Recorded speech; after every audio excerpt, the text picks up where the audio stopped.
So we are starting with a new batch of TGPSC and APPSC prelims cum mains. I should say it's a mains cum prelims rather than prelims cum mains. So we have the basic point called principle called locus and focus. What is the meaning of locus and focus? Locus means syllabus. Locus means syllabus. For any exam, we have tentative syllabus. We have tentative syllabus. Focus means it's based on previous year questions. Say, for example, if you look at the syllabus, just have a look at in the first page, TGPSC or TSPSC Group 1 Prelim syllabus. Out of 13 subjects, we have sixth point, World Geography, Indian Geography, and Geography of Telangana State. Telangana State. Whether they have defined any detailed syllabus in the syllabus, they have not defined. It means they have just specified World Geography, Indian Geography, Geography of Telangana State. But if you look at in the same page, I think in the next page, in APPSC Group 1 Prelims Paper 1 Section D, APPSC వాళ్ళకి ప్రిలిమ్స్లో as of now we have two papers, paper 1 and paper 2. ఈ paper 1లో మనకి 4 sections వస్తాయి. APPSC వాళ్ళకి ఎలా ఉంటుందంటే 4 sections ఉంటాయి. For your understanding 4 సెక్షన్స్లో నుంచి మనకి 4 into 30 questions, 120 questions. In paper 2 again there are 120 questions, that's 60 questions from mathematic reasoning and remaining questions from current affairs and SNT. That's the pattern of APPSC Group 1 Prelims exam. But in case of APPSC Group 1 Prelims paper, they have specifically in detail mentioned the syllabus. ఎన్ని page చూడండి, 4 units mention చేశారు. ఆ 4 unitsలో they have mention general geography, physical geography, social and economic. Okay, can I say now a TSPSC Group 1 Prelims World Geography means Indian Geography and Geography of Telangana means physical, social, economic, environmental geography. Okay, so in geography there is different classification. ఎందుకంటే మీకు ఎందుకు syllabus మీద పట్టుండాలంటే syllabus మీద నేను చెప్పాను కదా, locus and focus. Locus and focus. When it comes to competitive exams, we shall have the clear understanding of how the exams has been focused and what is the reference given. That's it. Reference ఏమి ఇచ్చారు? Just world geography, Indian geography, geography of Telangana state. దీన్ని పట్టుకొని నేను మొత్తం చదవాలా? People will try to understand that no, మొత్తం అడుగుతారేమో, ప్రతి బుక్ చదవాలి, ఎన్సీఆర్టీ చదవాలి, అది కాకుండా మళ్ళీ మార్కెట్లో ఉన్న రిఫరెన్స్ స్టాండర్డ్ బుక్స్ చదవాలి. ఇలా మీరు ఏం చేస్తుంటారంటే ప్రతి సబ్జెక్ట్ని లిమిట్స్ని ఎక్స్పాండ్ చేసుకుంటూ వెళ్ళిపోయి ఎగ్జామ్ ముందు, జస్ట్ ఎగ్జామ్ ముందు, maybe prelims exams before or mains exam before will get pressure and panic. అంతేనా? మీరు ఎంత చదివినా కానీ ఎగ్జామ్ ముందు నేను రివైజ్ చేసుకోగలనా, ఎగ్జామ్ ముందు కాన్ఫిడెంట్గా వెళ్ళగలనా, ప్రిలిమ్స్కి మీరు క్వాలిఫై అవ్వాలి, మెయిన్స్లో మెరిట్లో ఉండాలి. That's a focus. ప్రిలిమ్స్లో ఏమి ఉండాలి? సేఫ్ జోన్లో ఉండాలి. మెయిన్స్లో you shall be in the merit. Otherwise there is no use of preparing group 1 exam. Now for our understanding, so let's understand one by one precisely today syllabus. ఈరోజు syllabus as I open that locus and focus. Now how to define geography. ఈరోజు నుంచి మీరు geography అయిపోయిందనేసి feel అవ్వాలి. అదర్వైజ్ నేను question ఇచ్చాను అనుకోండి, మీరేం చెప్తారంటే సార్ సిలబస్ అవ్వలేదు, రివిజన్ అవ్వలేదు, కరెంట్ అఫైర్స్ యాడ్ చేయలేదు, కాబట్టి నేను ఇప్పుడే ఆన్సర్స్ రాయను. No, from day 1 itself, from first class itself will focus on answer writing. Now how to define geography. Graphy means description. నేను చెప్పేటప్పుడు ఫాస్ట్గా రన్నింగ్ నోట్స్ రాసుకోవాలి, నన్ను చూడొద్దండి, నోట్స్ని చూడండి, అర్థం చేసుకోండి. Okay, graphy means description. What we are describing? We are describing earth. So in simple sentence, in simple way, geography means description of earth. While describing, what features you are describing? I may describe the physical features. I may also understand social aspects, economical aspects, environmental aspects. So now I can say I'll be describing the physical features. ఇంకా కొంతవరకు వెళ్ళి ఈ physical features అంటే ఏంటి? By default మీరు school levels నుంచి మీరు నేర్చుకునే జాగ్రఫీ అంటే మౌంటైన్స్, హిల్స్, లేక్స్ అనుకుంటారు. It's beyond that one. Okay, we may understand that hills and mountains and lakes geography అంటే ఇవే అనుకుంటాం. So half of the part we give focus on physical features, and equally we'll also focus on human geography, human geographical features, human geographical features. When I say geographical features, it means physical and human. ఎక్కడైనా మీకు geographical aspects గురించి question అడిగారు అనుకోండి, మీకు questions అర్థం చేసుకోవడం కోసం syllabus అర్థం కావాలి. ఎందుకంటే I may just ask about describe the physical features of Telangana, physical features of Himalaya, physical divisions of India, physical divisions of Andhra Pradesh. అంటే మీకు ఈ జెనరిక్ టర్మ్స్ కానీ మీకు కానీ ప్రిసైజ్గా సబ్ డివిజన్స్ కానీ తెలిస్తే then you will properly put sub headings and write the answer. Otherwise you just thinking about how to decode the question, మీకు తెలిసింది రాసేసి వస్తుంది. So it means the syllabus will provide you how to address the question, what aspects we can mention in the answer. That's the main importance of the syllabus. Now, when we say geographical features, what you have to write? There shall be at least two subheadings: physical features and human geography. దీన్నే మనం ఏమంటున్నామంటే human జాగ్రఫీనే మనం ఏమంటున్నామంటే socio economic geographical features. Socio-economic geographical features. When we say physical features, some textbooks they have mentioned as general geography. For example, APPSC group 1 లో మనం కానీ గమనించినట్లయితే they mention a general geography, physical geography separately. They mention general geography and physical geography separately. In the sense, general geography means there are some fundamental concepts. Latitudes, longitudes, solar system, universe, planets. వీటినంతా కలిపి ఏం చేస్తారంటే general geography కింద పెట్టారు. Physical geography కింద మనకి జనరల్గా physical geography అంటే మనం ఏమనుకుంటామంటే physical relief, landscape, land forms, అర్థమవుతుందా, ఇది అనుకుంటాం. సో ఇంకా మనం కొంతవరకు ఫిజికల్ ఫీచర్స్ అంటే దీనే ఫిజికల్ జాగ్రఫీ అని కూడా మనం అనొచ్చు. ఇంకా మీరు సబ్జెక్ట్ స్పెసిఫిక్గా చూస్తే జియోమార్ఫాలజీ అంటారు. జియోమార్ఫాలజీ, క్లైమటాలజీ, ఓషనోగ్రఫీ,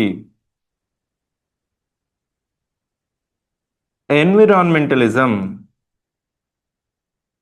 దీన్నే ఎన్విరాన్మెంటల్ జాగ్రఫీ అంటారు.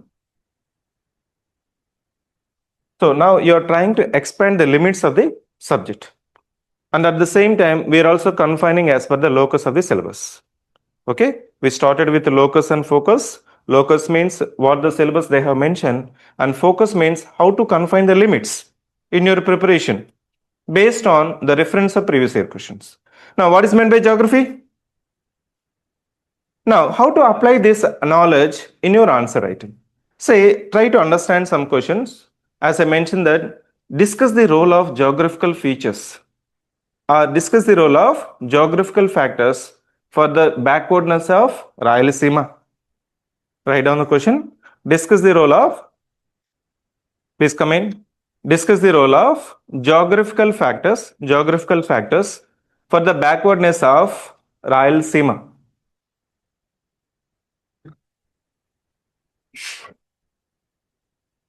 Discuss the role of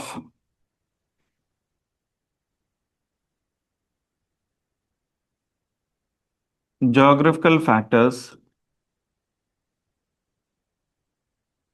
for the backwardness of Rayalaseema region. Now, ఈ క్వశ్చన్ చూడండి.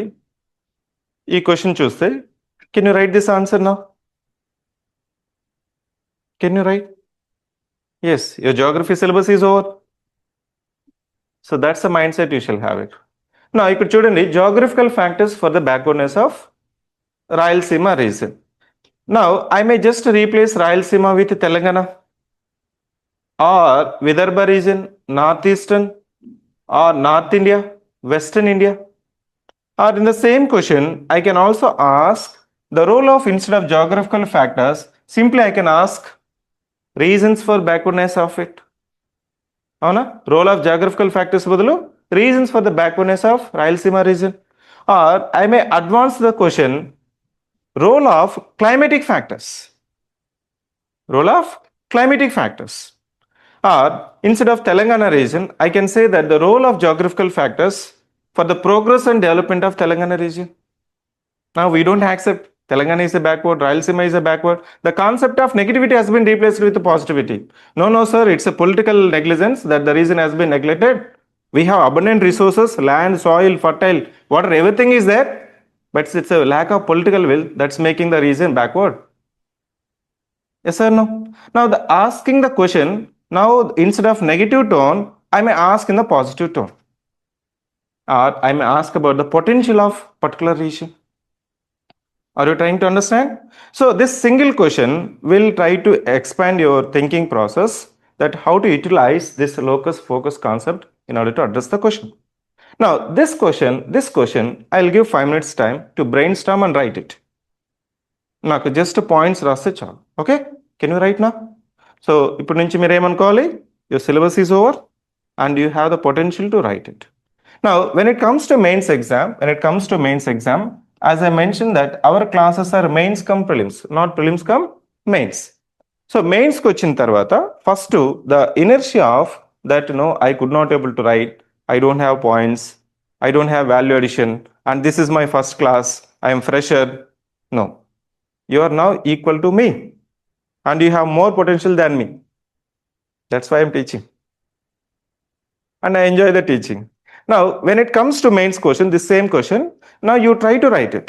అంటే ఫస్ట్ టైం చేయాలంటే ఎలా లెవలప్ అవుతుందంటే, మనకి మెయిన్స్ మీరు రాస్తేనే లెవలప్ అవుతుంది. ఓకే, సో ఇప్పుడు మనం ఏం రాస్తున్నాం, దీనికి discuss the role of geographical factors for the backwardness of Rayalaseema region. మీరు తెలంగాణ రీజన్ అయిన కూడా రాయొచ్చు.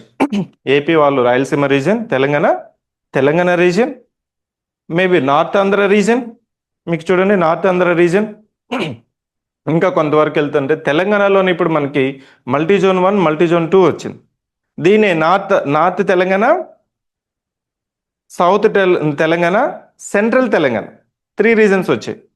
Don't think that again will be having 3 more states. So ఇక్కడ సౌత్ తెలంగాణలో మనకి ఉమ్మడి మహబూబ్ నగర్, నల్గొండ, రంగారెడ్డి జిల్లాల్లో కొంతవరకు బ్యాక్వర్డ్నెస్ ఉంటుంది. మీకు water resources, irrigation potential, agriculture అనేది ఇంకా కొంతవరకు మీకు ఇష్యూస్ ఉండడం వల్ల, now you see that today there is a debate and discussion is going to happen in assembly, particularly confine to water resources allocation. Will come to that topic. నా ఈ question మనం అర్థం చేసుకోవాలంటే, రాయాలంటే ఫస్ట్ మీరు ఏం చేయాలి, ఫస్ట్ పాయింట్స్ పెట్టాలి. జస్ట్ కీవర్డ్స్ అని మెన్షన్ చేయండి. మేబీ ఆఫ్ ద పేజ్, కొంతమంది 50 హాఫ్ ఆఫ్ ది పేజెస్ రాసిన పర్లేదు, 1 పేజ్లో రాసిన okay, 2 pages or full answer, no issue. మనం ఫస్ట్ రాస్తేనే దాని నుంచి మనము ఇంక్రీజ్ చేసుకుంటూ వెళ్ళగలం. So now let's take 5 minutes time and try to brainstorm and write. Take this question, discuss the role of geographical factors for the backwardness of Rayalaseema region. దీన్నే మనం ఏం చెప్పాను, తెలంగాణ రీజన్ అని చెప్పాను. ఇంకా మీకు Vidarbha reason, north east or western India. So this is what we mention. Now in order to understand further, what we can understand is that ఇక్కడ మనకి జియోగ్రఫీ అనే సబ్జెక్ట్ని మీరు ఎలా డిఫైన్ చేస్తారు అనేది మెయిన్ ఇంపార్టెంట్. సో ఫండమెంటల్గా మీకు థియరిటికల్ ఆస్పెక్ట్స్లో సబ్జెక్ట్ ఆస్పెక్ట్ను మనము జాగ్రఫీ అంటే ఫిజికల్ జాగ్రఫీ అంటాం, లేదు హ్యూమన్ జాగ్రఫీ అంటాం,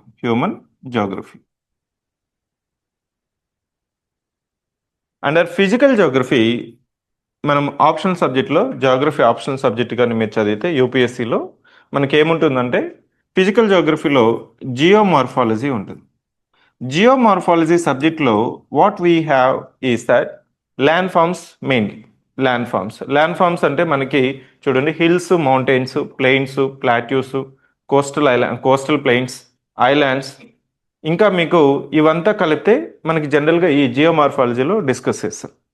అంటే landforms are physical features, isn't it? అంటే you can see it, you can experience it, you can visit, you can perceive.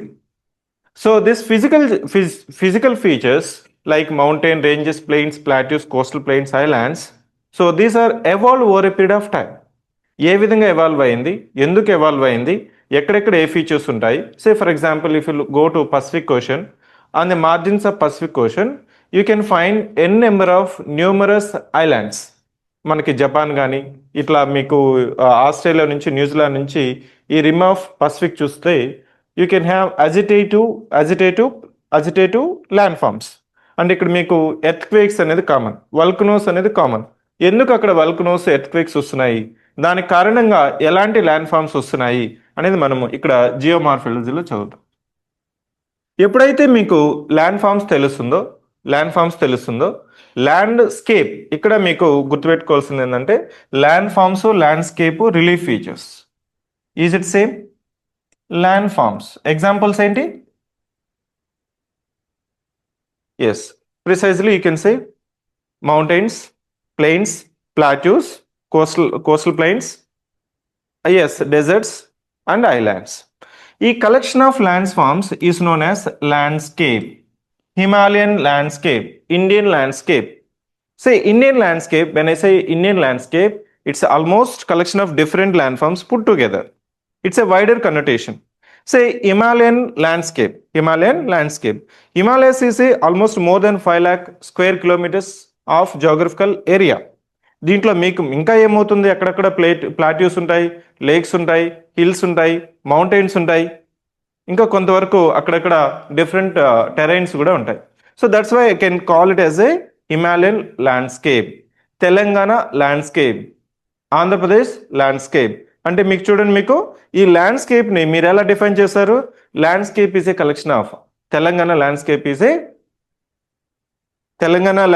A yes, collection of different landforms like mountains, hills, plains, plateaus. Coastal area unda Telanganaki? No. And islands lo kuda riverine islands we have. Ante river madhyalo unna islands. Appudu nu inka next em chesavu? Next ee point eppudaithe neeku gurtostundo, next writing 2 pages 3 pages is easy. Otherwise you will be just scratching your head what is meant by Telangana landscape. Or if you just misinterpret the question, you'll be deviating from the answer. Now that's the difference between landforms and landscape. And in some places, they call it a relief features. What is meant by relief features? Relief features are outer margins of the landforms. Say you have mountains and plateaus. If you just have the aerial view, how the outer margins looks like, that is known as relief features.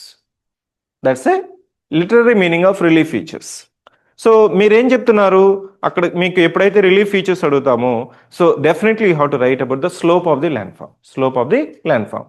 When you mention the slope of the landform, then only you are actually addressing the demand of the question. Otherwise, you will be just writing the landforms. So the relief features for different landforms you have to write. Relief features of different landforms you have to write. Now moving on, in some examples I may write about physical features.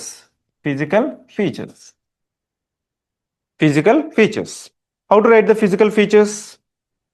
The physical features of Andhra Pradesh, Telangana, India, world. How to define physical features of India?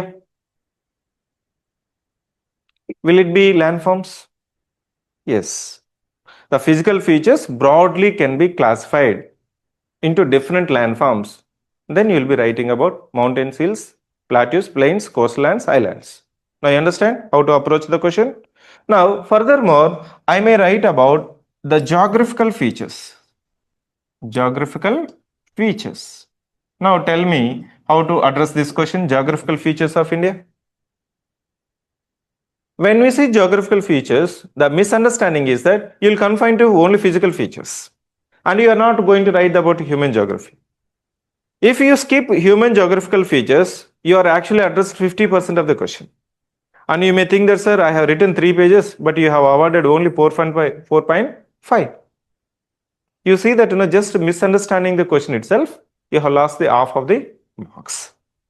Now, physical geography, physical features, it means, so you are writing geomorphology. Next, moving on, climatology. Climatology. When it comes to climatology, climatic factors, climatic elements. What is meant by climatic elements? What is meant by climatic features? Climatic aspects, climatic factors. Yes, temperature, humidity, rainfall, wind pattern, pressure belts, variation in the seasons. Yes or no? Seasons. ఇంకా temperature variation, pressure variation, wind variation, pressure belts, rainfall, దాన్ని మనం precipitation అంటాం. సో ప్రెసిపిటేషన్లోనే one type of precipitation is rainfall. One type of precipitation is rainfall. So this climatology, it's a study of climate. Say you go to Himalayas, you go to plains, you go to Telangana. Now Telangana winter season, now we are almost December 29th today. December is over, New Year is coming, winter is coming. Almost more than half of the districts of Telangana is under below 10 degrees centigrade. Why? If you go to North India, particularly Delhi, you don't shiver, you will frozen. మీకు రూమ్లో కూడా heaters పెట్టుకోవాల్సి వస్తుంది. అంటే there is impact of continentality coming in to picture. అదే మీకు coastal ఏరియాకి వెళ్ళారు, వైజాగ్ వెళ్ళారు, చెన్నైకి వెళ్ళారు, అక్కడ మీకు వింటర్ సీజన్లో కూడా నైట్ టైంలో కూడా మీకు వార్మ్నెస్ ఉంటుంది because of sea breezes. But if you move away from the coastal area, the impact of continentality, it means the impact of ocean is minimised and cooling and heating will be క్విక్గా heat అవుతుంది, క్విక్గా cool అవుతుంది. Night టైంలో మీకు almost 2 AM 4 AM ఆ మధ్యలో మీకు ఏమవుతుంది, ఎక్కువ చలేస్తుంది. సో మార్నింగ్ అనేది వేకప్ టైం అనేది స్లోగా మీకు ఏమవుతుంది, 8 AM రావడానికి కూడా మీకు you may feel difficult. Now when it comes to particular place, if you understand the physical features, జియోమార్ఫాలజీలో మనం బ్రాడ్గా ఏం చదువుతాం, different land forms, different physical features. Now, once you know the physical features, now we need to understand about the climate of that particular region. So, climate అంటే మన focus ఎప్పుడు ఏముంటుందంటే rainfall ఎంత ఉంది, 90 ఉందా, 200 ఉందా, 150 ఉందా. See, Meghalaya, Masinram, Cherrapunji receives highest amount of rainfall in the world. More than 1100 centimeters of rainfall. But still during summer season, it experiences the water scarcity. We may think that if there is a more amount of rainfall and there won't be any issue of water scarcity. It is not about having the water, it is about storing the water. That's the concept now we are promoting. It's a storing of the water, conservation of the water. దాన్ని మనం ఏం చెప్తున్నాం, net zero, the concept of net zero.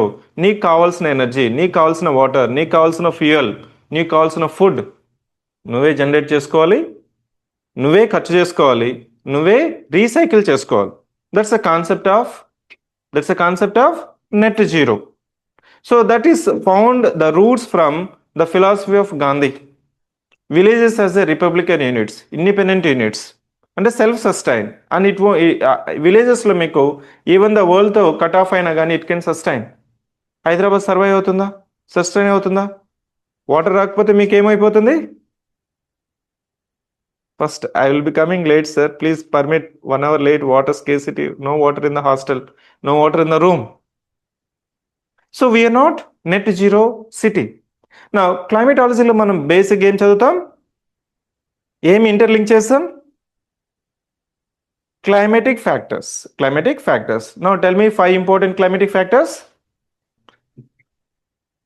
Temperature, rainfall, pressure, ఇంకా wind pattern, seasons, ఇంకా cloudiness, ఇంకా sunshine, duration of sunshine.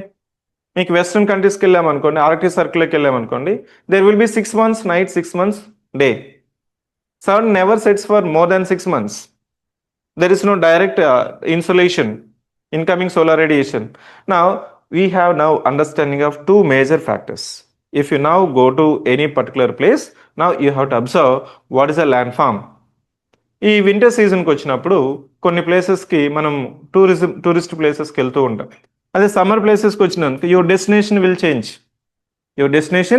Change. Summer సీజన్లో tropical countries, tropical states like us, where will you go? Summer season Ooty, Kodaikanal, Shimla, Kashmir, Manali, Darjeeling. అదే winter సీజన్లో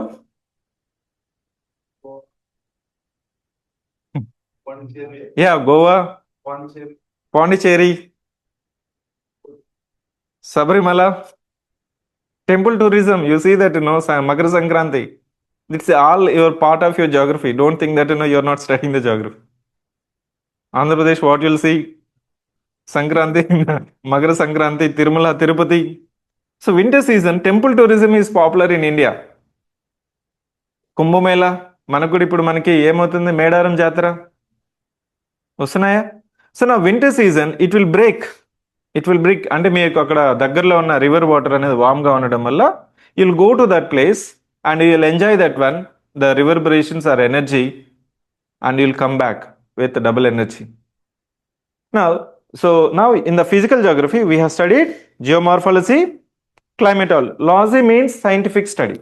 Whenever we say LOGY, it's a scientific study of geomorphology. Geomorphing means, morphing ante transformation, changing of what? Landscapes, landforms. ఈరోజు mountains, hills ఉన్నాయనుకోండి, over a period of time it will be slowly transforming in to plains. Now climatology అయిన తర్వాత oceanography.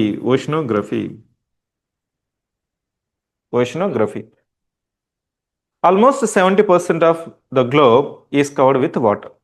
So we are having just 30% for land. And we are living on land, and we focus first on land.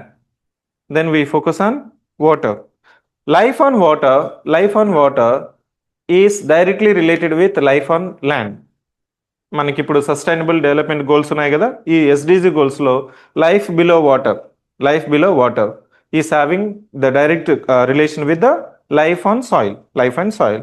మీకు ocean health కానీ ప్రాపర్గా లేకపోతే, conservation లేకపోతే, it will have the hydrological cycle impact. మనం ఏదైతే వర్షపాతం చెప్తున్నామో, రెయిన్ఫాల్ చెప్తున్నామో, ఇదంతా ఎక్కడి నుంచి వస్తున్నాయి మనకి వర్షం? సింపుల్గా రెయిన్ఫాల్ అనేది మనకి మాయిశ్చర్ కండెన్సేషన్ అవుతుంది, సో ప్రెసిపిటేషన్ అయ్యి మనకి రెయిన్ఫాల్గా వస్తుంది. So almost 70% is coming from oceans health. The conservation of oceans is important. It means you shall have some fundamental concepts to be studied with respect to oceanography. So now you are describing the oceans. We are describing. So climatology, you are studying. It means you don't have the complete knowledge to experiment it. That's why we call it physiography, geography. ఉన్నదాన్ని describe చేస్తున్నాం. ఇంకా మీరు scientific exploration, scientific research చేస్తే దాన్ని మీకు further understanding అనేది మనం వెళ్తున్నాము. సో ఓషనోగ్రఫీలో కూడా మనం ఏం చేస్తామంటే, అక్కడున్న ఫిజికల్ ఫీచర్స్ ఏంటి, ఓషన్స్లో కూడా మీకు ఫిజికల్ ఫీచర్స్ ఉంటాయి. మిడ్ అట్లాంటిక్ రీజన్, మీకు అట్లాంటిక్ ఓషన్లో ఆల్మోస్ట్ నార్త్ నుంచి సౌత్ వరకు సముద్ర భాగంలో, అంటే below the water you have the continuous mountain range that we call as a mid Atlantic range. So సముద్రంలో కూడా మీకు డిఫరెంట్ ల్యాండ్ ఫామ్స్ ఉన్నాయి. ఈ ఓషనోగ్రఫీలో will be studying about physical and chemical characteristics of the oceans. వీటితో పాటు will also study about oceanic currents, warm currents, cold currents, so Kuroshio, Oyashio, Benguela current. ఈ currents means, what's the meaning of current? If I just ask the same question to physics student, you will say current means flow of electrons. You'll get shocked. But when it comes to geography, current means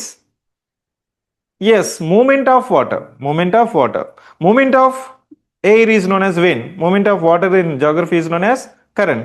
Cold currents and ocean currents. Cold currents and warm currents. So this is the part of physical geography. Physical geography లో ఏమేం చదువుతున్నాం? Geomorphology, climatology, oceanography. నా ఇంకా మనం ఇక్కడ environmental geography కూడా చదువుతున్నాం. Environmental geography.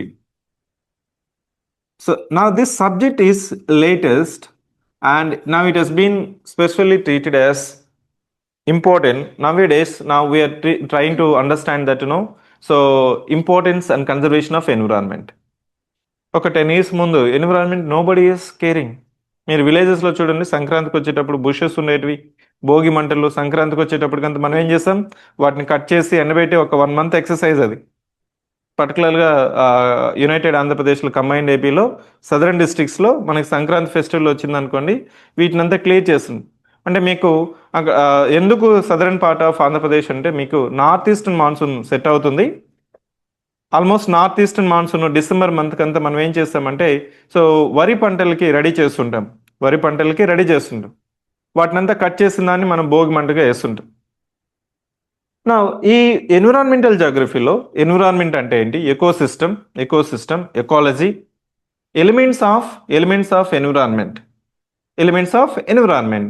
So elements of environment precisely will say, so lithosphere, hydrosphere,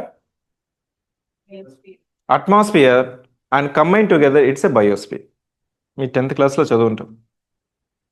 నా first class student is having EVS. నా ఫస్ట్ స్టాండర్డ్ నుంచి సెకండ్ స్టాండర్డ్ నుంచి స్కూల్ బుక్స్లో ఇప్పుడు నేషనల్ ఎడ్యుకేషన్ పాలసీలో they have prescribed as a EVS. They don't have physics, geography, chemistry. They will have EVS subject, environmental science. So elements of environment ఏంటి, lithosphere, atmosphere, hydrosphere, combine కలిపిందే biosphere. ఈ 3 ఉంటేనే life, లేదంటే ఎక్కడికి వెళ్ళాలి? You have to go to Mars. Now we're exploring Mars. So life on the planet earth would be over. That's we call as so overshoot day. అంటే ఒక particular ఇయర్కి ఇక్కడ saturate carrying capacity of the earth అనేది over అయిపోతుంది. Now we're calling carrying capacity of the Hyderabad, carrying capacity of Telangana, carrying capacity of India, carrying capacity of earth. If it is going to over, you shall have another planet, Mars. Please come to me. We are ready for it. Instead of going to there, first conserve this planet. Try to recycle it, conserve it. Now, in environmental geography precisely will study elements of environment. When I say elements of environment, what you have to address? These 4 spheres, lithosphere, atmosphere, hydrosphere and biosphere. Combined together, it's a environmental geography.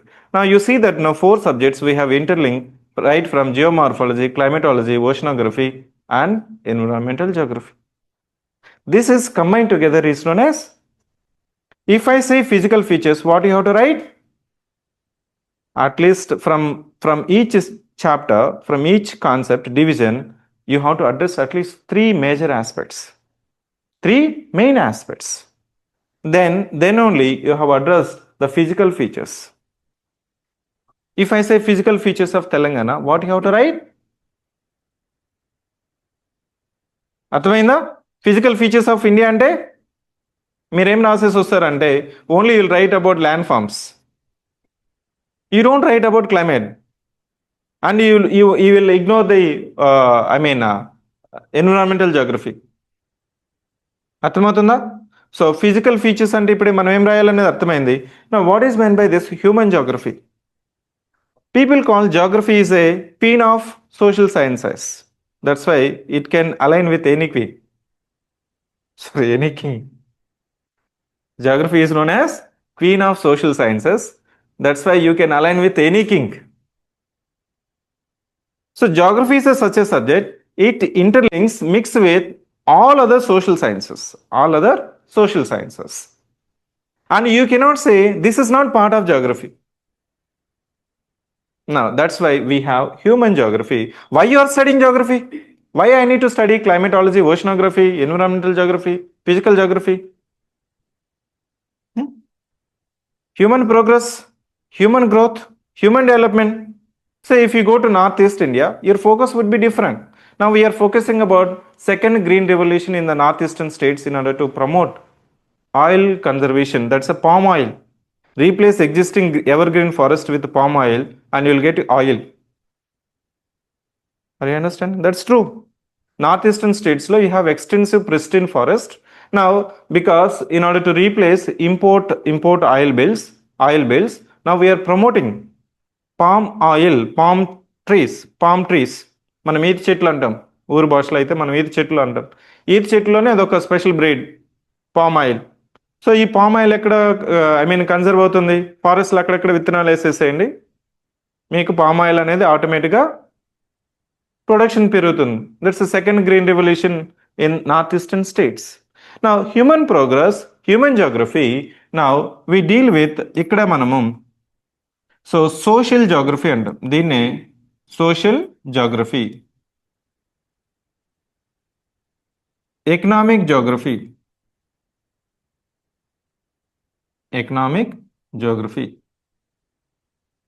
and the social geography what will study? Social structure. What is meant by social structure? Say in India we have a very popular example called Bimaru states, known for population density, huge population. Bihar, Uttar Pradesh,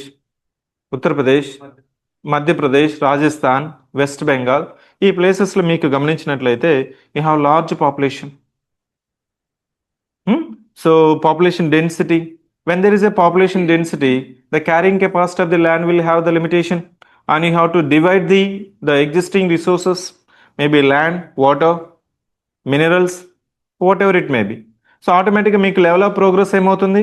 You'll be backward as compared to other districts, other states. So that's why Bimaru over a period of time has been emerged as a concept for population density, migration, crime, backwardness, low per capita income. Still people will live on the agriculture. But other side of the coin, though it's a fertile land, plains, it has attracted almost 40% of India's population in the Gangetic plains. But when it comes to Northeast India, it is not plain, it is not suitable. మనం ఇక్కడ national highway అంటే ఎలా అనుకుంటాం? మనం India, మన తెలుగు స్టేట్స్లో national highway అంటే compulsory కనీసం 4 lanes అన్న ఉండాలా, మధ్యలో డివైడ్ ఉండాలా, then we may call it's a national highway. If you go to north east, మన విలేజెస్కి రోడ్స్ ఉంటుంది చూసారా, just metal road, that may be national highway. And you don't have the luxury of expanding the road. So it is limited by physical terrain. It is limited by existing mountains and undulating terrain. Manike people will be very strong. People will be having high strength to maintain, the natural walking or running or movement. The northeastern states, the population density is sparse. Don't you agree? So sparse population, Arunachal Pradesh, but you have more water. If you think that if there is a water and it is directly proportional to development, why northeastern states are not progressing as compared to South Indian states? So it means your physical features is having the limitation on that. Are you getting my point? And mostly it is more than 70%, 80% is a natural vegetation. Natural vegetation means forest based agriculture, and it is limited by market access. And people will be limiting and settling interior of the forest, dividing with the formal education, formal health facilities. That's why sex ratio is high in the northeastern states, and you don't have selective meta sun preference. అవునా? మన ఇక్కడ మన తెలుగు స్టేట్స్లో ఏమవుతుంది? Access to medical devices will have the skewed sex ratio 940, 950, 930. In northeastern states you will have the 1000 above. So it means now the social progress, the social structure లో ఏం చేస్తామంటే children ఎంతమంది ఉన్నారు, వర్కింగ్ ఎంప్లాయీస్ ఎంతమంది ఉన్నారు, senior citizens ఎంతమంది ఉన్నారు, దాంతోపాటు మనకి ఈ సెక్స్ రేషియో ఎంత ఉంది, పాపులేషన్ డిస్ట్రిబ్యూషన్ ఎలా ఉంది, పాపులేషన్ డెన్సిటీ ఎలా ఉంది, schedule caste population, schedule tribes population, migration, ఇవంతా మనము సోషల్ జాగ్రఫీలో చదువుతాము. నా what is meant by economic geography? In economic geography, it's a part of your agriculture, industries, service sector. When it comes to agriculture, now we need to include agriculture, agro-processing, horticulture, animal husbandry, poultry, everything we have to include. Previously, agriculture means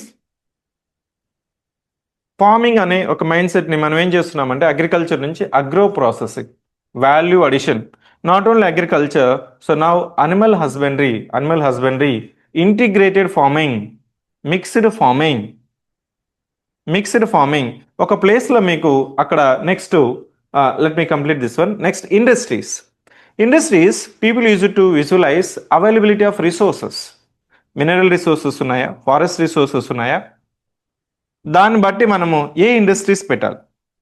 ఏది లేకపోతే service sector is closely confined with skill development, human resources, capital availability, market access. Now try to understand economic geography is directly linked with your physical aspect. Bangalore is considered as a capital of software industry once. Silicon valley of India. అప్పుడు ఒకప్పుడు ఏంటంటే మనకి ఈ computers hang అవుతాయి, struck అవుతాయి. ఈ board కూడా నేను కొద్దిగా వాడుతున్నాను అనుకో, కంటిన్యూస్గా 4 hours ఆన్ అవ్వదు, ఆఫ్ అవ్వదు, అలా ఉండిపోతుంది.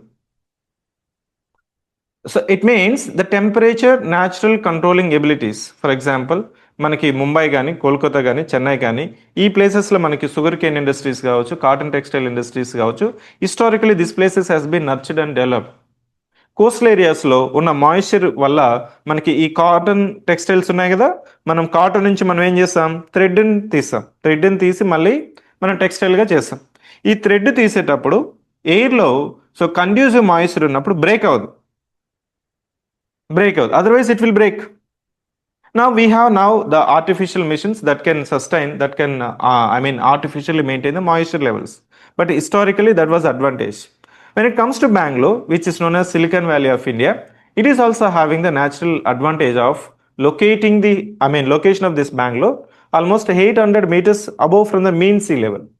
ఈ మీన్ సీ లెవెల్కి అబవ్ ఉండడం వల్ల ఏమవుతుందంటే మీకు ఆటోమేటిక్గా టెంపరేచర్ అనేది మోడరేట్ అవుతుంది, క్లైమేట్ అనేది మోడరేట్ అవుతుంది.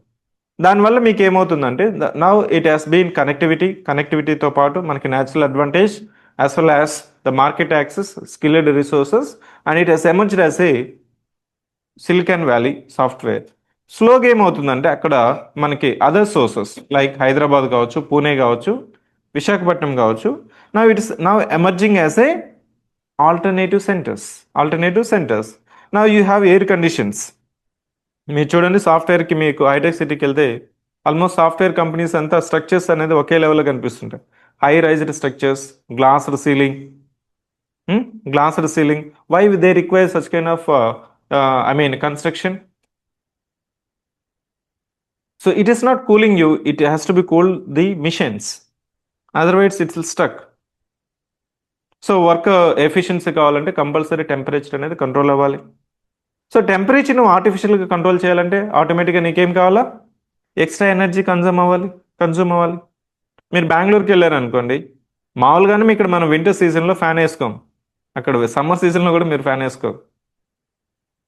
ఆల్మోస్ట్ సమ్మర్ సీజన్లో కూడా you may feel that so 8 AM also, so you may feel chilling effect in Bengaluru, particularly those who habituated to Hyderabad climate. అదే మీరు నార్త్ ఇండియాకి వెళ్ళారు అనుకోండి, say for example you're sitting the class in Delhi based institute, so you'll be having the friends from all over India, north eastern state వాళ్ళు, south Indian వాళ్ళు, so Shimla నుంచి వచ్చిన వాళ్ళు. అక్కడ మనకి 18-19 degrees సెంటిగ్రేడ్ ఇప్పుడు కానీ ఎయిర్ కండిషన్ పెట్టాను అనుకో, మీకేమో పెన్ను కదలదు. ఏసి ఆఫ్ చేస్తే షిమ్లా అతని పర్సన్ చెప్తాడు, fan I'm feeling hot. 18 degrees is hot for them, for you it is a. That's why during మనకి ఈ సమ్మర్ సీజన్కి వచ్చిన తర్వాత, పర్టికులర్గా మెయిన్స్కి వచ్చిన తర్వాత, యూపీఎస్సీ మెయిన్స్ రాసేవాళ్ళు వాళ్ళు మళ్ళీ again they will come to south India. ఎందుకంటే మనకి సెప్టెంబర్, అక్టోబర్లో వింటర్ సీజన్ సెట్ అయిపోయి ఈ పెన్ రాయడానికి స్మూత్గా, ఫాస్ట్గా రాదు.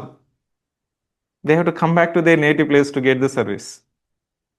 Now, moving on. So, what is meant by human geography? Socio-economic geography. Now, this is the syllabus. ఇంకా మనం ఏం చేస్తామంటే ఇది థియరిటికల్, ఇప్పటి వరకు చెప్పింది థియరీ. మనకి మెయిన్స్లో మెయిన్స్ అప్రోచ్ ఏంటి? మెయిన్స్ అప్రోచ్నే మనం రీజనల్ అప్రోచ్ అంటాం. దీన్నే మనము రీజనల్ అప్రోచ్ అంటాం. దీన్నే డైమెన్షనల్ అప్రోచ్ అంటాం.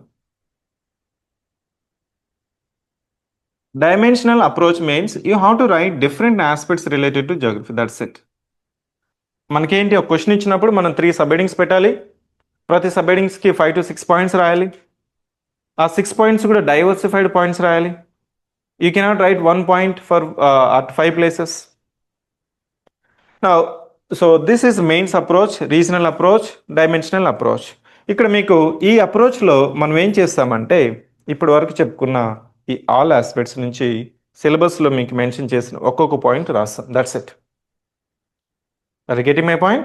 Now you understand what is meant by geography? What is meant by physical geography? Environmental geography? Social geography? So now దీన్నే మనము ఇప్పుడు socio economic and environmental geography అంటారు.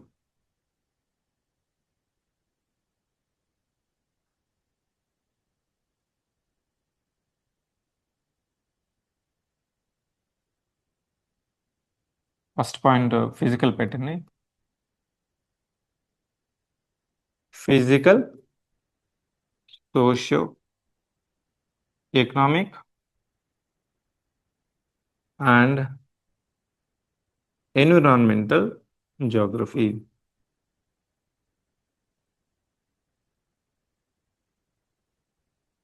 సో నా స్టూడెంట్ ఏం చేస్తున్నాడంటే ఇది మాత్రమే చదువుతున్నాడు, ఫిజికల్ జాగ్రఫీ మాత్రమే చదువుతున్నారు. They are neglecting this socio economic environmental geography. Are you getting my point? Physical geography. Yes, it's a foundation basis for understanding your social, economic, environmental geography. Yes, most of the institutions and faculty and aim చేస్తామంటే we spend lot of time for physical geography, physical aspects, physical features, and giving less scope and space for socio-economic, environmental geography. కానీ అడిగే ప్రశ్నలు ఎలా ఉన్నాయి, అడిగే ప్రశ్నలు ఏ విధంగా ఉన్నాయి వాటిని తెలుసుకునే ముందు ఒకసారి మీకు ఇచ్చిన ట్రాకింగ్ షీట్ ఒకసారి ఓపెన్ చేయండి. దాన్ని సిలబస్ షీటు. ఒకసారి బ్రీఫ్గా సిలబస్ అర్థం చేసుకుందాం. నా ఫస్ట్ పేజ్లో what is the first point?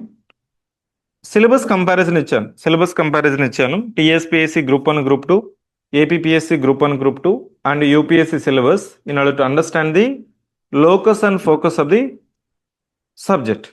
What is meant by locus and focus? Locus means syllabus. Focus means limits of the syllabus based on reverse engineering technique that we call as a previous year questions. ఇక్కడ ఒక myth ఏంటంటే sir already అడిగిన ప్రశ్న ఎందుకు అడుగుతాడు? You are writing one of the difficult exam, state level exam, merit level exam. Why the TSPSC, APPSC, UPSC will already asked questions? No. We'll only change the focus based on the current affairs. Now you see in Telangana states, Telugu states, you have the again river water sharing issue that we'll understand from the locus. So it means my focus of answers or question framing will be based on current affairs, keeping my locus, keeping my syllabus as a reference. That's why the previous year questions, the same previous year questions will be framed in the context of the current affairs, in the context of the present contemporary issues, present socio-economic, environmental, physical aspects. Now what is meant by geography? 4 aspects. What is the first aspect? Physical, social, economical, environmental. What is meant by 5th aspect? Current affairs. Because of this current affairs, your subject will become dynamic.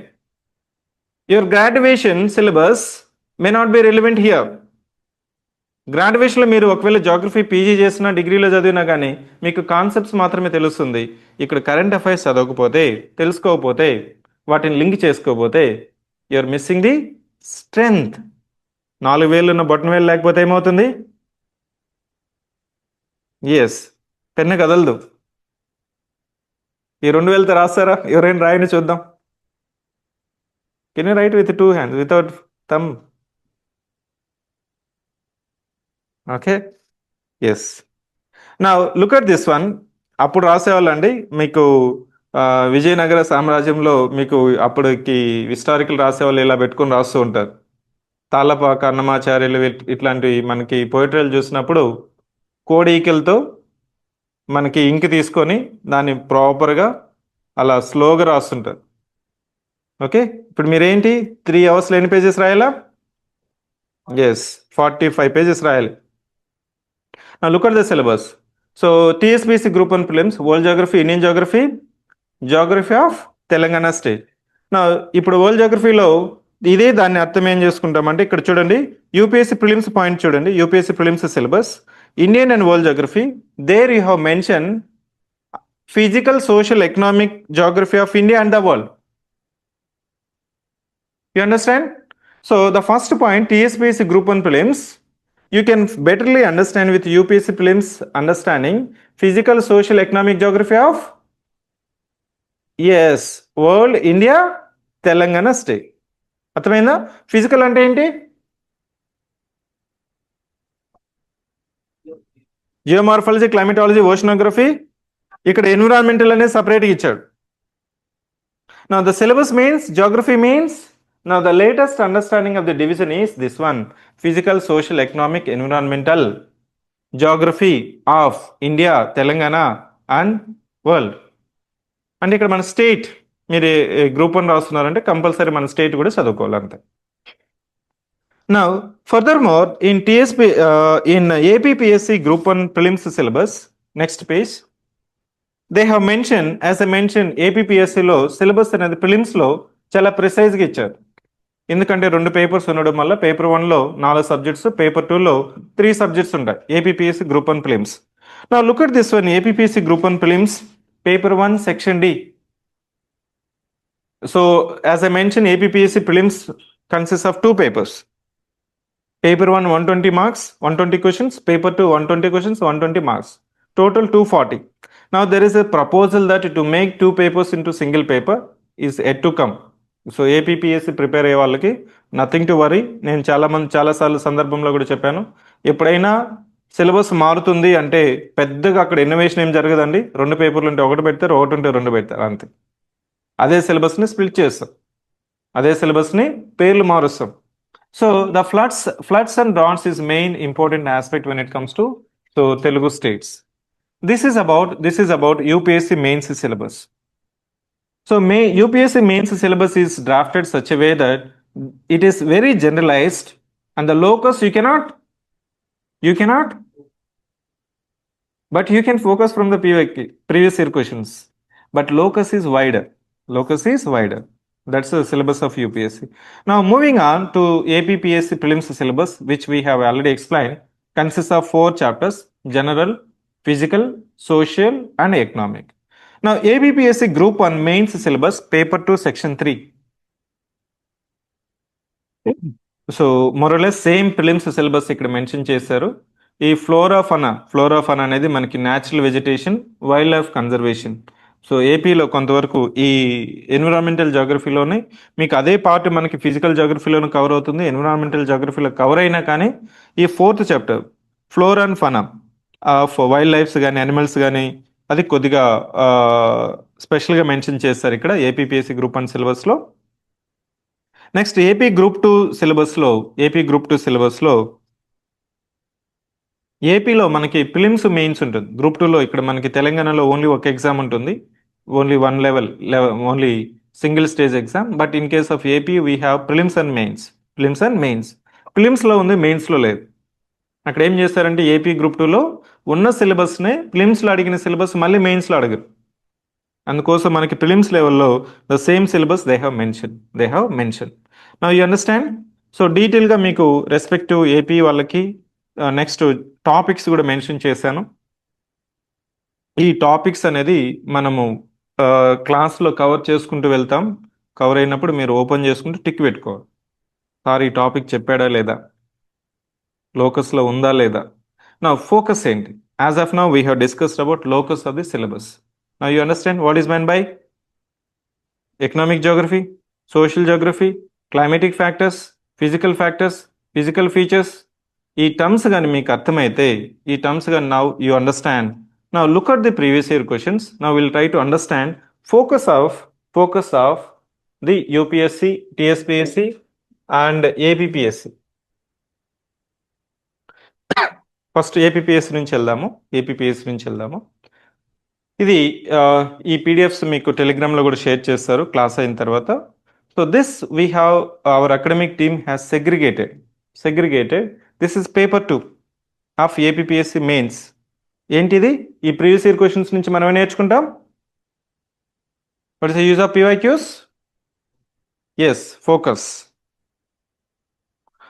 నా first 2 chapters అనేది మనకి history ఉంటుంది, section 1, section 2. Section 3,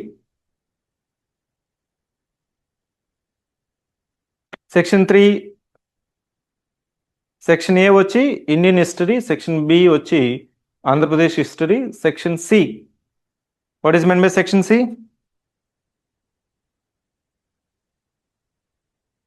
geography of. ఇదే క్వశ్చన్స్ని తెలంగాణ వాళ్ళు ఏం చేస్తాం? Geography of India and Telangana. That's it. Now look at this one. లోకస్ చూడండి ఒకసారి సిలబస్లో ఏముందో. It is mention as physical features and resources. అవునా? మెయిన్స్లో AP group 1.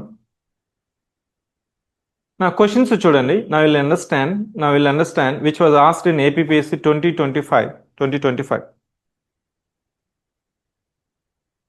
Explain the physical features of India, Andhra Pradesh, especially the major landforms and geographical characteristics. అర్థమైందా? The question ఏమడిగా డైరెక్ట్గా? Physical features. So explain or discuss or describe, I will explain step by step. Try to understand the focus. Now the second question, examine the features and importance of major landforms of Andhra Pradesh with special reference to coastal plains. అదే కదా landforms, coastal plains, Eastern Ghats, Deccan Plateau.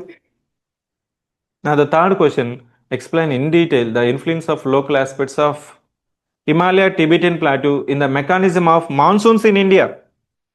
ఇక్కడ మీకు monsoon అని ఉంది. Climatic చేంజెస్లో physical ఫీచర్స్లో మీకు look at this one. Climatic changes is there. That's a locus. The focus is role of Himalayas and Tibetan Plateau. When you explain the mechanism of Indian monsoon, we try to explain the role of Himalayas, the role of third pole, that is the Tibetan highlands, in order to set and reset. అంటే monsoon set అవ్వడానికి, అదేవిధంగా monsoon reversal అవ్వడానికి ఈ Himalayan ranges, Tibetan highlands ఏ విధంగా role play చేస్తుంది, active role play చేస్తుందని will discuss it. The same question it is given. That's a focus. Now fourth question is, what are the climatic controls? Try to understand how do they influence an Indian's climate. Same mechanism of Indian monsoon, Indian climate. They're asking about different climatic controls. ఈ climatic controls అంటే ఏంటి? climatic factors, elements of climatology. Otherwise ఈ question ఇచ్చినప్పుడు మీకు చూడండి APPSC 2023లో they could not able to interpret the question. What is meant by climatic controls? Geographical controls, these are the factors. అంతేనా? Controls అంటే factors అంటే elements అంటే the major elements.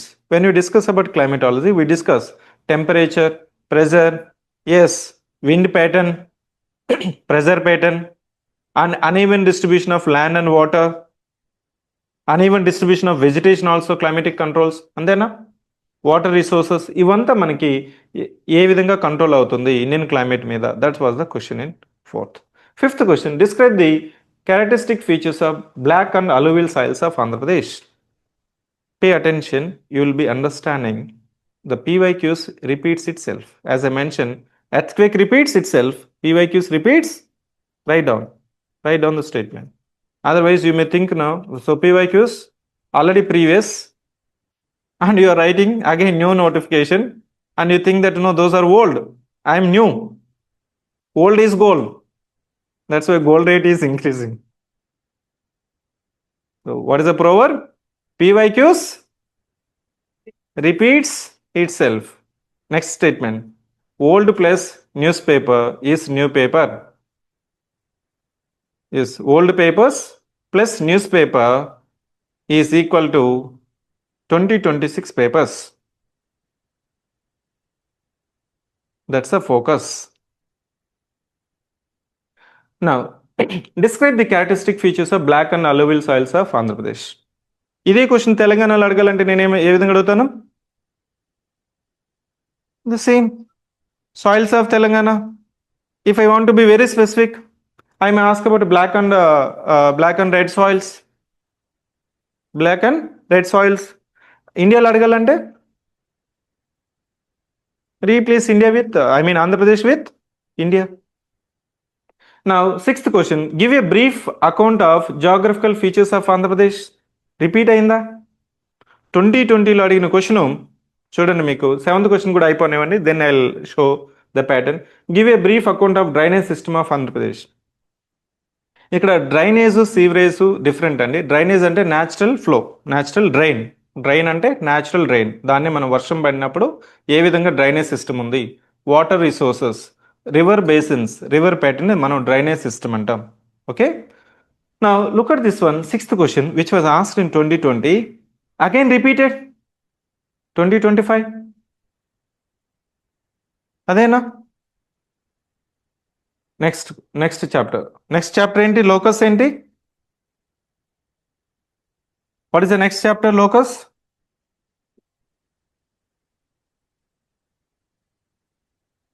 Economic. Yes, economic geography. Economic geography means agriculture, industries, service sector, transport. Yes, animal husbandry, trade and commerce. మనకి ఇప్పుడు multi modal transport system అంటున్నాం. Multi modal transport system. Roll on and roll off, RO అంటాం. Roll on and roll off అంటే మీకు source దగ్గర ఎట్లయితే package చేస్తారో డెస్టినేషన్లో అక్కడ మాత్రమే అన్ప్యాక్ చేయాలి. మధ్యలో మీరు మళ్ళీ ఇప్పుడు మీకు transport system maybe vehicle 4 wheelers, 6 wheelers, 8 wheelers వెళ్ళింది అనుకోండి. మీకు చూడండి కొన్ని ట్రైన్స్ మీద ఈ heavy vehicles it will be rolling on to the trains and will be rolling off from the railway station. చూసారా, మీకు ట్రైన్ మీద లారీలు వెళ్తూ ఉంటాయి. ఎందుకనేది మల్టీ మోడల్ ట్రాన్స్పోర్ట్ సిస్టమ్. ఇక్కడ దాని అర్థం ఏంటంటే loading unloading charges are heavy. That will increases the cost of the product. That's why it will become internationally non competitive. Even the Chinese products are cheaper and competitive in the Indian market. Indian products are losing the competition because of mainly related to transport system, efficient transport system. Now we are promoting multimodal transport system. That's why the Telangana government, like Andhra Pradesh, we also want port, dry port. దాని అర్థం ఏంటి? Dry port. Port అంటే నీకేంటి? Shipping చేస్తాం, డైరెక్ట్గా మనం కంటైనర్లో పెడతాం. ఇక్కడే కంటైనర్ నుంచి వెళ్తుంది, ఇక్కడ నుంచే కంటైనర్ వెళ్తుంది. So it's just like A dry port.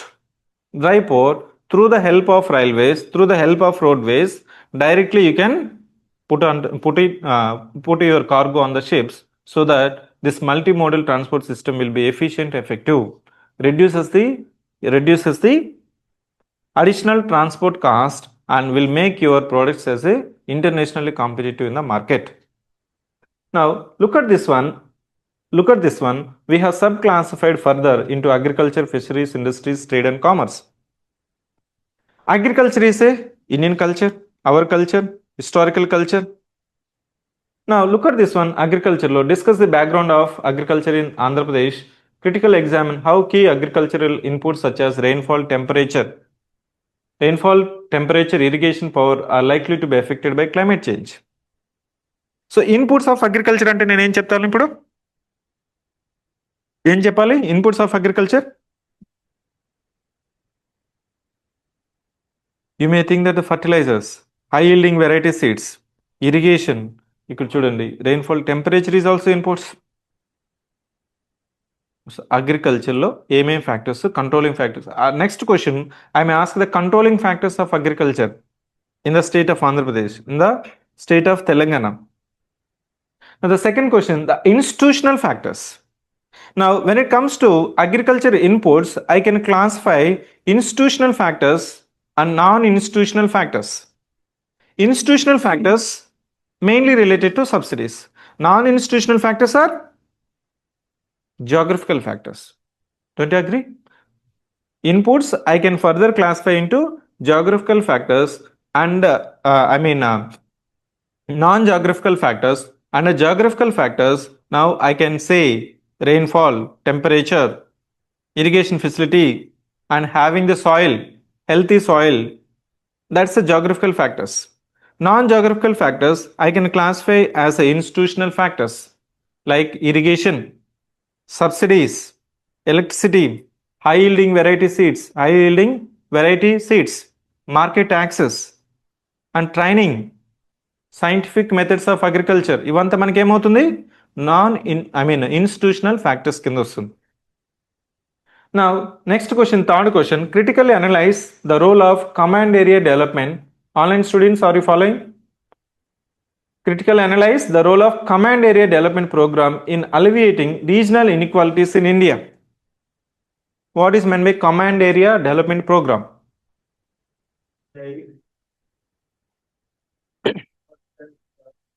Of the land is cultivated, it is called as Yes, command area. ఏదైనా ఒక డ్యామ్ కన్స్ట్రక్షన్ చేస్తే ఆ డ్యామ్ వల్ల మనం ఎంత ల్యాండ్కి ఇరిగేషన్ కమాండ్ చేయొచ్చు, that's a command area development. Say you have, ఇప్పుడు నీకు చూడండి, 1 TMC of water. 1 TMC of water roughly or generally irrigates 10,000 acres of land. Subjected to soil type, అక్కడున్న moisture conditions, type of crop that you are going to cultivate, different. 1 TMC roughly we can say 10,000 acres. Now imagine 299 TMC of water. That's the share of Telangana in Krishna waters. That is going to be debated and discussed. Palamuru Rangareddy lift irrigation scheme. ప్రత్యేక assembly సమావేశాలు పెట్టి మేమేం చేస్తాం, మీరేం చేస్తారు, ఇంకా ఏం చేయాలా, ఎప్పటికి అవుతుంది. That's a debate and discussion. Now look at this one, command area development program. Command area development program. You have the major dams. You cannot write all the dams that are being constructed in India since independence, but you can say basin basis, Godavari basin, Krishna basin, Kaveri basin, అట్లా మనము reason తీసుకున్నాం. అదే western part, north western part of India, Indira Gandhi command canal ఇస్తే హరికే barrage నుంచి మనకు almost Ron of catch వరకు మనకి ఒక కెనాల్ అనేది ఉంటుంది. This same question we can replace with in Telugu states command area development programme. మనకేమి ఇక్కడ mission Kaleshwaram, mission Kakatiya, major projects. ఇప్పుడు Palamuru Rangareddy lift irrigation, SLBC Srisailam left bank canal.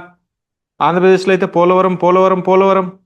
Even some sections of society they demanding that the Polavaram is a life line of Andhra Pradesh. Polavaram to Banakacherla shall be named with Potti Sriramulu. It's a true respect to him. That's what the recent news. Now command area development ante meer em chestarante major dams will write, and you will, now the command area development meaning has been changing as a interlinking of the basins and intralinking of the basins.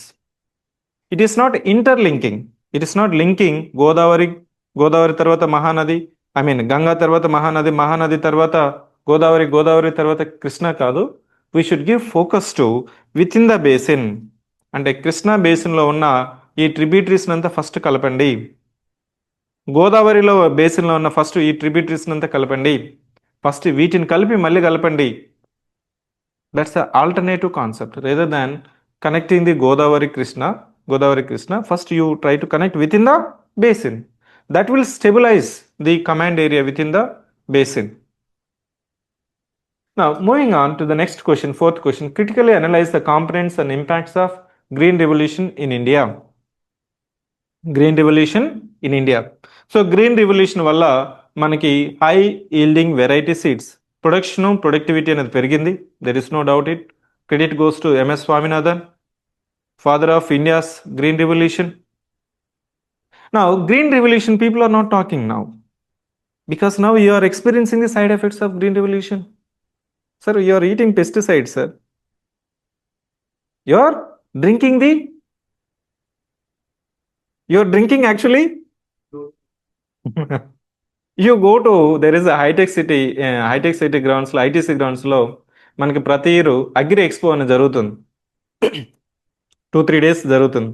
Now the concept has gone to the next level. Sir root irrigation చేయండి sir మీరు. Root irrigation, what is meant by root irrigation? Not drip irrigation.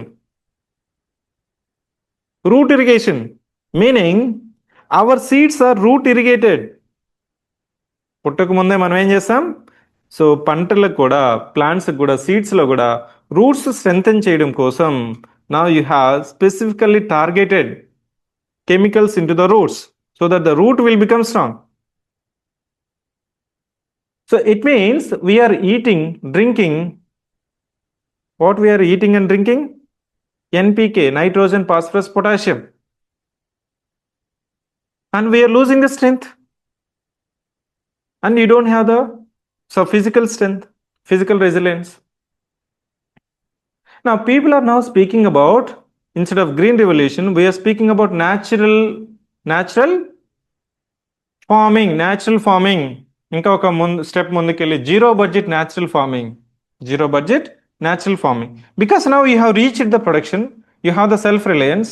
ఒకప్పుడు మనము 3 పూట్ల తినేదానికి food grains లేవు, 1960s, 80s, even up to 90s. And we use to import food grains, we're use to import. Now we are exporting.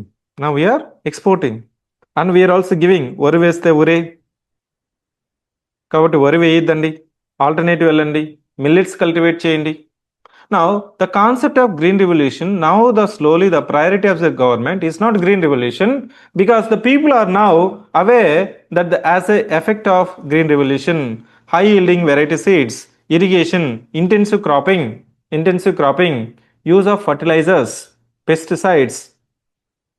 Yes, I'm eating not natural food. The strength lies in the soil. There is a one statement by, so మనకి గురజాడ అప్పారావు ఏం చెప్పారు? దేశం అంటే మట్టి కాదే, దేశం అంటే మనుషులై. Now the reverse is trending is going. Save soil, green soil, natural soil, fertile soil, healthy soil, because you are eating the soil. Don't you think so? Are you not eating the soil? You're actually eating the soil. If soil is not fertile, if soil is not healthy and pristine, and it is already polluted with urea, 3 times urea, gypsum, potassium, and once it is grown, even just before harvesting also, 20 days before also, మనకి వరి వేసే వాళ్ళకైతే మనకి తెల్లగా వచ్చేస్తుంటాయి. ఆ వరిలో మనకి వంగడాల్లో మనకి ఏమవుతుందంటే వైట్ డిసీజ్ వచ్చేస్తుంది. అప్పుడు ఏం చేస్తామంటే ఇంకా నెక్స్ట్ ఇంకొక లీటర్ ఎక్స్ట్రా తెచ్చైనా కొడతాం. Because the farmer is aware of the fear of the failure of the crop. Now you are actually not aware, and you are actually eating instead of soil, you are eating the chemicals. The soil itself is having NPK, nitrogen, phosphorus, potassium, and it is self-balanced. Now instead of green revolution, now the focus is what is it? Natural farming, integrated farming, mixed farming, net zero farming. What is the meaning of net zero farming? No wastage. మీకు కావాల్సిన fertilisers కావచ్చు, water కావచ్చు, soil conservation కావచ్చు, ఇవి అంతా మీరు అక్కడే పండించుకోవాలి. Even రీసెంట్గా మీరు నిన్న న్యూస్ పేపర్ చదివినట్లయితే, so I think Sunday news article, the government of Telangana already in the government of Andhra Pradesh they have initiated. Sikkim అదేవిధంగా ఆంధ్రప్రదేశ్ స్టేట్స్ అనేది ముందు వరుసలో ఉన్నాయి ఈ natural farming, zero budget natural farming. మనకి సుభాష్ పాలేల్కర్ అని ఒక పేరు కనిపిస్తుంటుంది మీకు న్యాచురల్ ఫార్మింగ్. సో మీకు ఎస్ బీజామృతం అంటే గోవామృతం, బీజామృతం అంటే గోవు ఆధారిత అగ్రికల్చర్ అంట.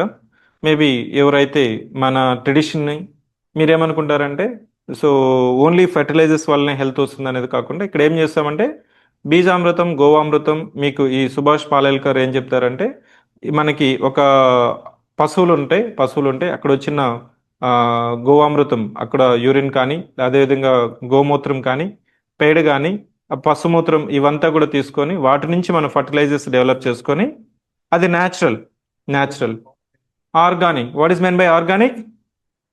It is not inorganic. That's it. ఇప్పుడు మన లేబుల్ వేస్తుంటాం pure organic, pure natural, 100% natural. What is meant by 100% natural? No chemicals. That's it. So ఇది ఒకవేళ ఇంట్రడ్యూస్ చేస్తే సో రైతులు ఏం చేస్తారంటే they fear of failure of crop. మనకు ఒక ఎకరా పొలానికి మీకు 30 నుంచి 40 వరకు బస్తాలు వరి పండితే ఆర్గానిక్ ఫార్మింగ్లో సేంద్రియ పద్ధతిలో కానీ మీరు కానీ అగ్రికల్చర్ కానీ కల్టివేషన్ చేస్తే maybe it may come down to 10 to 15. Immediately నా రెవెన్యూ పోతుంది కదా, నా రెవెన్యూ పోతుంది. Now who will be that one? And viability gapping funding. Now we'll be having viability gap funding in the farming. అప్పుడు ఏం చేస్తామంటే స్లోగా ఇన్పుట్ కాస్ట్ అనేది తగ్గించడానికి గవర్నమెంట్ ఏం చేస్తుందంటే దీంట్లో జీరో బడ్జెట్ అనేది మిస్నామర్. ఇక్కడ కూడా మీకు కొంతవరకు సేంద్రియ ఎరువులు వాడాలి. That is more costly, that you are not aware. మీకు విలేజెస్లో మనము ఆవు పేడ ఇవంతా మనకి చాలా కాస్ట్లీ అండి. ఒక ట్రాక్టర్ వచ్చి ఇప్పుడు ఎంత ఉందో తెలియదు నాకు. Now it is not available actually. ఇంకా మనం ఏం చేస్తామంటే చెరువుల దగ్గర ఆ ఒండ్రు మట్టి తీసుకొస్తాం. అంటే మీకు ఒక బ్లాక్ సాయిల్ లాగా చాలా ఫర్టైల్ సాయిల్ స్మూత్గా ఉన్న దాన్ని తీసుకుని వచ్చి మనం పంట వేసేటప్పుడు దాన్ని చల్లుతాం. ఇంకా ఏం చేస్తాం అంటే మల్చింగ్ చేస్తాం. మల్చింగ్ అంటే ఏం చేస్తాం? సో కానుగ చెట్టు, వేప చెట్టు, జీలగా ఇట్లాంటి వాటిని ఏం చేస్తాం అంటే ముందే కట్ చేసుకొని ఇది కొద్ది రోజులు మగ్గబెట్టి దాన్ని మనం మల్చింగ్ అంటాం. దీనివల్ల ఏమవుతుందంటే natural fertilizers in the soil will come to the your desired rate. అప్పుడు మీకు పంట యొక్క ఈల్డ్ ప్రొడక్షన్ అనేది పెరుగుతుంది. అది టైం కన్జ్యూమ్ కదా. You need labour, you need time, and you don't have that much time.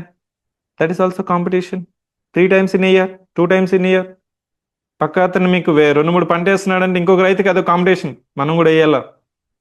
అంత టైం లేదు ఇప్పుడు. అందుకోసం ఏం చేస్తున్నాం? సో జస్ట్ 1 weekలోనే మీకు ఏం చేస్తున్నాం? ల్యాండ్ రెడీ చేస్తున్నాం, యూరియా చేస్తున్నాం, దట్స్ ఇట్. 90 daysలో పంట కట్ అవుతుంది. అది మనం సో ఆచి మసాలా వేసుకొని తింటున్నాం. That's it.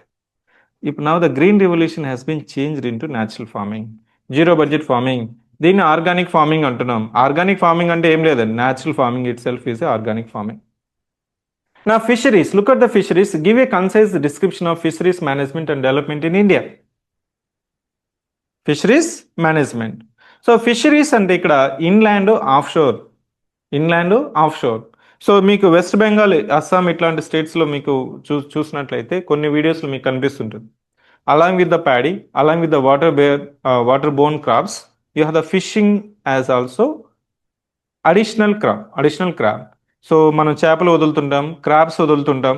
ఇక్కడ ఫిషరీస్ డెవలప్మెంట్ మనకి ఇన్లాండ్ ఫిషింగ్, అదేవిధంగా off shore fishing.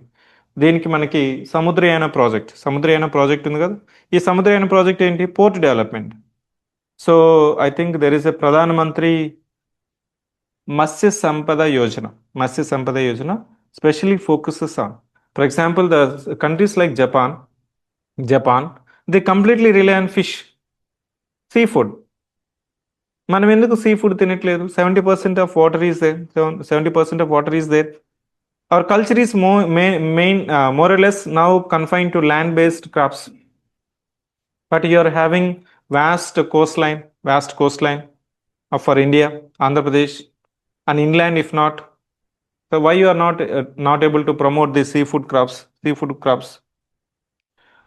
Next, moving on to the industries, highlight the industrial importance and the major manufacturing sectors of Andhra Pradesh. దాన్ని మనం తెలంగాణ పెడతాం. Trade and commerce. What are the objectives and key features of Sagarmala project? Sagarmala project. So current affairs. Sagarmala project. So మనకి సాగర్మాల ప్రాజెక్ట్లో ఉన్న పోర్ట్స్ని ఏ విధంగా modernisation చేయాలి, లేకపోతే green field పోర్ట్స్ని ఏ విధంగా డెవలప్ చేయాలనేది సాగర్మాల ప్రాజెక్ట్. నా discuss the role of see ports in the economic development of Andhra Pradesh. So ఆంధ్రప్రదేశ్లో మనకి trade and commerce Coast line ఉంది కాబట్టి దాదాపు 970 కిలోమీటర్స్ కోస్ట్ లైన్ ఉంది కాబట్టి so imports and exports, that's why they called as a sun rise state of India, sunrise state of India, and they promote the port coastline as a major economic activity, benefit, advantage. It is not ease of doing business, it is now speed of doing business. Ease of doing business is over, now speed of doing business. Now moving on to the third chapter, social geography. Social geography lo emuntayi, locus enti, social structure, population distribution, density, sex ratio, and tribes, religion, linguistic, in కొన్ని ప్లేసెస్లో urban migration, your literacy, ఇవంతా మనకి ఈ social జాగ్రఫీలో ఉన్నాయి. Now look at the questions. The questions are very very generic and you should write the geographical factors for the social development. That is missing in most of the answers. ఈ question రాయడానికి మీరు geography చదవాల్సిన అవసరం లేదు, but you should link with the physical geographical factors, elements for the social backwardness, social progress, social structure. If you could able to link that link, then your answers are relevant. Are you getting my point? Economic geography, social geography, environmental geography, the foundation and basis is physical factors. Physical geography, అక్కడ నుంచి ఏ factor ఇక్కడ influence అవుతుంది for population distribution, population density or occupational structure. If you could able to link that factor, then you are establishing the geography subject in this paper.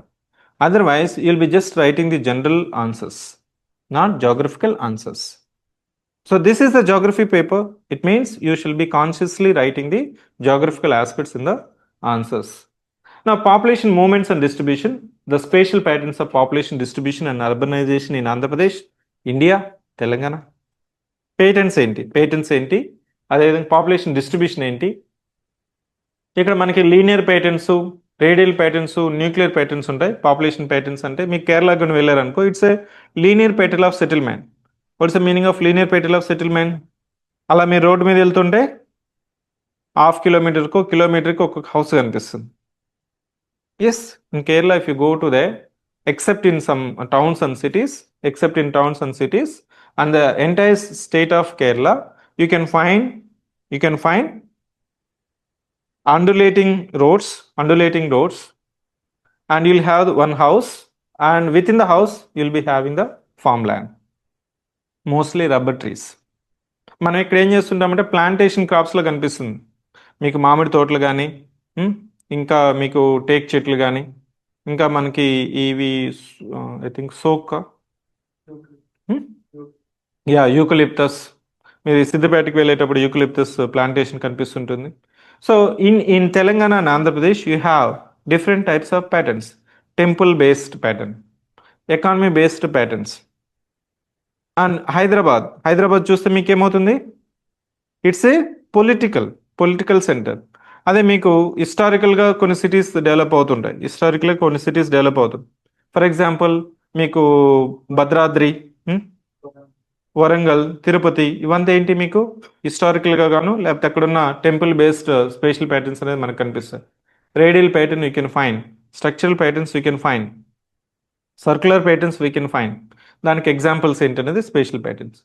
Now analyse the composition and spatial distribution of schedule caste, schedule tribes, religious communities as per the census. Census అయినా అడగచ్చు. కొన్నిసార్లు ఏమవుతుందంటే ఒక special survey కూడా తీసుకొస్తాం. NSSO survey తీసుకొస్తుంది కదా, ఇప్పుడు మనకి నేషనల్ ఫ్యామిలీ హెల్త్ సర్వే 5. ఇట్లా మనకి కొన్నిసార్లు ఏమన్నా లేదు, గవర్నమెంట్ ఏమన్నా సమగ్ర సర్వే చేసినా కానీ దాంట్లో ఉన్న అబ్జర్వేషన్స్ ఏంటి. ఇప్పుడు మనకి ఈ షెడ్యూల్ క్యాస్ట్, షెడ్యూల్ ట్రైబ్స్ ఎందుకంటే social development, social equality, social engineering, social justice, which is a fundamental right. అంటే మీకు తెలుస్తుంది, ఇప్పుడు మీరు ఖమ్మంకి వెళ్ళారనుకోండి, tribes population is more because that reason you can find the forest cover. Tribes is just like A one community, mainly self sustain, independent, located interior, cut off over a period of time from the main societies, and their traditions, customs, and living habits are completely different and indigenous to the greater extent. And you need to preserve, conserve, and promote their culture. That's the constitutional features. ఇది మన జాగ్రఫికల్గా ఎందుకు అక్కడ ఆ రీజన్లో ఉంది basis అనేది రాస్తాము. Next, give a description of demographic dividend in Indian context. ఈ demographic dividend అనేది ఇప్పుడు మనకి now we are not looking population as a liability, but we are looking it as asset. Don't you think so? ఒక just 5-10 years ముందు population అంటే, ఇండియాలో population చూడండి, India is equal to Africa. India is equal to Africa. In what basis? We are the largest populous nation in the world. Surpassed China. But China kadandi, India. Every year we are producing 2 crores population. India is equal to Africa. India is equal to North America plus South America. India is equal to North America plus Europe. Our Uttar Pradesh is more or less equal to America. That's the population size. Population, now we are not looking it as a liability, it is a asset. But now recent times lo kuda meeku local reservations lo mundu ముగ్గురు పిల్లలు ఉంటే you are not eligible to contest. Now that parameter condition has been removed.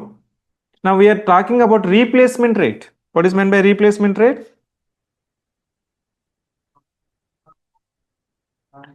మేమిద్దరం మాకిద్దరు, that's it. మేమిద్దరము మాకిద్దరం. Now so now the replacement rate people are speaking, ఎందుకంటే western కంట్రీస్లో, for example western countries particularly మనకి Germany కానీ, ఇంకా Japan కానీ, Russia కానీ, ఇట్లాంటి కంట్రీస్లో so now there experience ageing society. Now they don't have the population, that's why they have the robots. Japan lo enduku robotics that much popular? Population is not available, people are not available. మీరు ఇక్కడ మీ morning వెళ్ళిన తర్వాత మీకు tea పెట్టడానికో, లేకపోతే hot water ఇవ్వడానికో మీ mother ఉంటారు, లేదా siblings ఉంటారు. అక్కడ ఏముంటుంది? Alexa wake up water, wake up drink. Artificial intelligence, robotics. Now we are now replaced the concept of demographic disaster, demographic liability as a demographic dividend. And as I mentioned, resources I have included particularly human resources. Resources not only land, water, minerals, forest, it is human resources to manage these 4 resources. It is not about the economies that are becoming non-performing asset. The people who are managing these elements of economy, if they are becoming non-performing, then the economy will become non-performing asset. అంతేనా?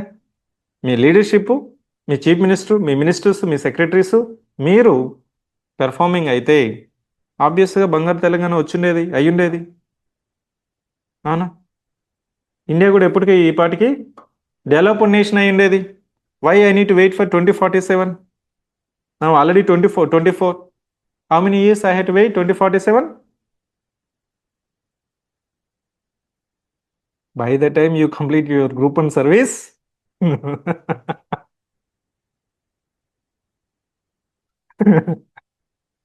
yes or no? That's why you will become, yes, 10% of economy భారతదేశంలో తెలంగాణ నుంచి వస్తుంది. 2047, you are thinking that it's too short. Now you are 2024, 2047 means you will be sitting here and addressing మన 2047 లక్ష్యాలను సాధించాలి.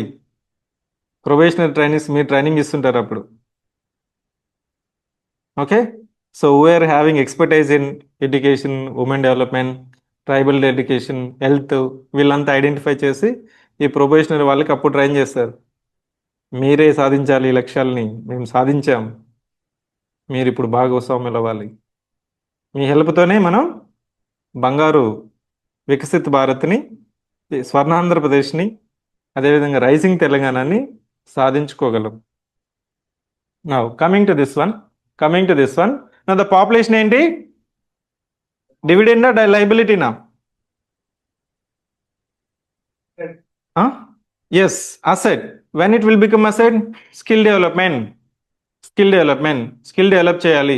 Skill ఉన్నా కానీ మనకి ఎంప్లాయ్మెంట్ ఉండాలి. ఎంప్లాయ్మెంట్ కాదు, ఎంప్లాయ్మెంట్ సృష్టించే స్కిల్ కావాలి. 10 మందికి ఉద్యోగాలు కల్పన చేయగలగాలి. తెలంగాణలో 1 కోటి మందిని కోటీశ్వరులను చేయాలి. అది చేయాలంటే మీరు ఉద్యోగాలు సృష్టించాలి. Self employment, business opportunities, startup, standup, ఇవంతా ప్రోగ్రామ్స్ అంతా ఏంటి? వికసిత్ భారత్, రైజింగ్ తెలంగాణ, స్వర్ణాంధ్రలో part. Next 4th chapter fauna and flora, అంటే vegetation, wild life. Natural vegetation means forest, different types of forest. ఈ forest conservation, in situ conservation, ex situ conservation, wild life conservation, ఇవంతా మనకి wild life conservation status directly link with the forest life, forest health. మీకు ఒక saying ఉంటుంది, elephant is known as farmer of the forest. Elephant is known as farmer of the forest. Tiger is known as police of the forest. Tiger పులి ఎక్కడుందంటే ఏం చేస్తాం మనం? పారిపోతాం. అంటే if tigers are there in the forest, it will conserve itself, it will guard itself. Now look at this one, how the questions are given. Discuss the key aspects of wildlife conservation biodiversity in Andhra Pradesh. Same question Telangana, same question in India. Discuss various forest conservation strategies in India.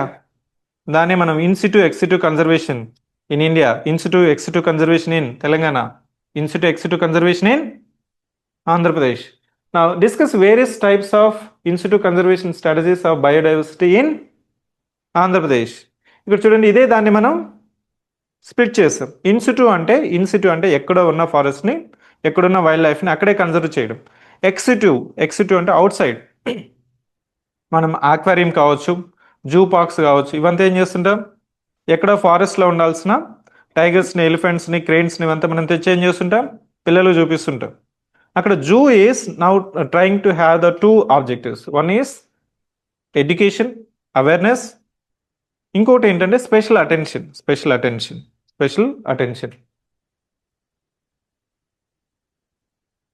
In the light of All India Tiger Estimation Report 2018, critically evaluate the Project Tiger. ఈ project tiger, project elephant, project చీటా, ఇట్లా మనకి projects వస్తూ ఉంటాయి. అన్ని projects చదవాల్సిన అవసరం లేదు. ఏదైతే మ్యాక్రో లెవెల్లో, మెయిన్ లెవెల్లో ఉంటుందో వాటిని మనం చదువుతాం. Okay, project tiger, project cheetah, project elephants now we're, ఎందుకంటే tiger population is increasing. Elephants మీరు చూడండి, ప్రతి వీక్ ఏదో ఒక దగ్గర ట్రైన్ యాక్సిడెంట్. ఎక్కడో రీసెంట్గా మనకి కూడా నార్త్ ఈస్టర్న్ స్టేట్స్లో దాదాపు ట్రైన్ యాక్సిడెంట్లో ఎలిఫెంట్స్ చనిపోవడం. So elephants conservation has to be there because elephants are the farmers of the forest. ఎందుకంటే అలా తిరుగుతూ ఉంటాయి, రోమ్ అవుతుంటాయి, హెడ్డింగ్ లాగా ఉంటుంది. ఎలిఫెంట్స్లో ఉన్న అడ్వాంటేజ్ ఏంటంటే మీకు అక్కడ, సో ఇట్స్ సెలెక్టివ్. మీరు ఎలిఫెంట్ హర్డ్ని కానీ గమనించినట్లయితే ఒక 10 ఎలిఫెంట్లు పోతున్నాయి అనుకోండి, you can find the age structure in the elephant. So అమ్మమ్మ మెటర్నల్ సైడ్ మాత్రమే వెళ్తుండే. And male elephant is prohibited from that herd. ఒకసారి మెచ్యూరిటీ వస్తుందో మేల్ ఎలిఫెంట్ అనేది ఆ గుంపులో ఉండదండి. అక్కడ మీకు old elephant will be moving in the first, which gather the information, knowledge, and it will provide as a GPS. మిగిలిన వాళ్ళంతా ఫాలో అవుతూ ఉంటారు. గమనించారు ఎప్పుడైనా సినిమాలో ఒక 8, 10 అట్లా వెళ్తూ ఉంటాయి. సో ఆ ఫ్యామిలీ అంతా ఇలా వెళ్తుంది. Social, so single gender, male is prohibited and male is having the limited role. నా 5th చాప్టర్ ఎన్విరాన్మెంటల్ జాగ్రఫీలో మనం ఏం చదువుతామంటే ఇక్కడ సస్టైనబుల్ డెవలప్మెంటే కాదు, now we need to go with sustainable development. What's the definition of sustainable development? నాకే group 1 కాదు, నా ఫ్రెండ్కి కూడా కావాలి. నా ఫ్రెండ్కే కాదు, మొత్తం సివిక్ సెంటర్లో ఉన్న వాళ్ళకి అందరికి కావాలి. దట్స్ సస్టైనబుల్ డెవలప్మెంట్, అవునా?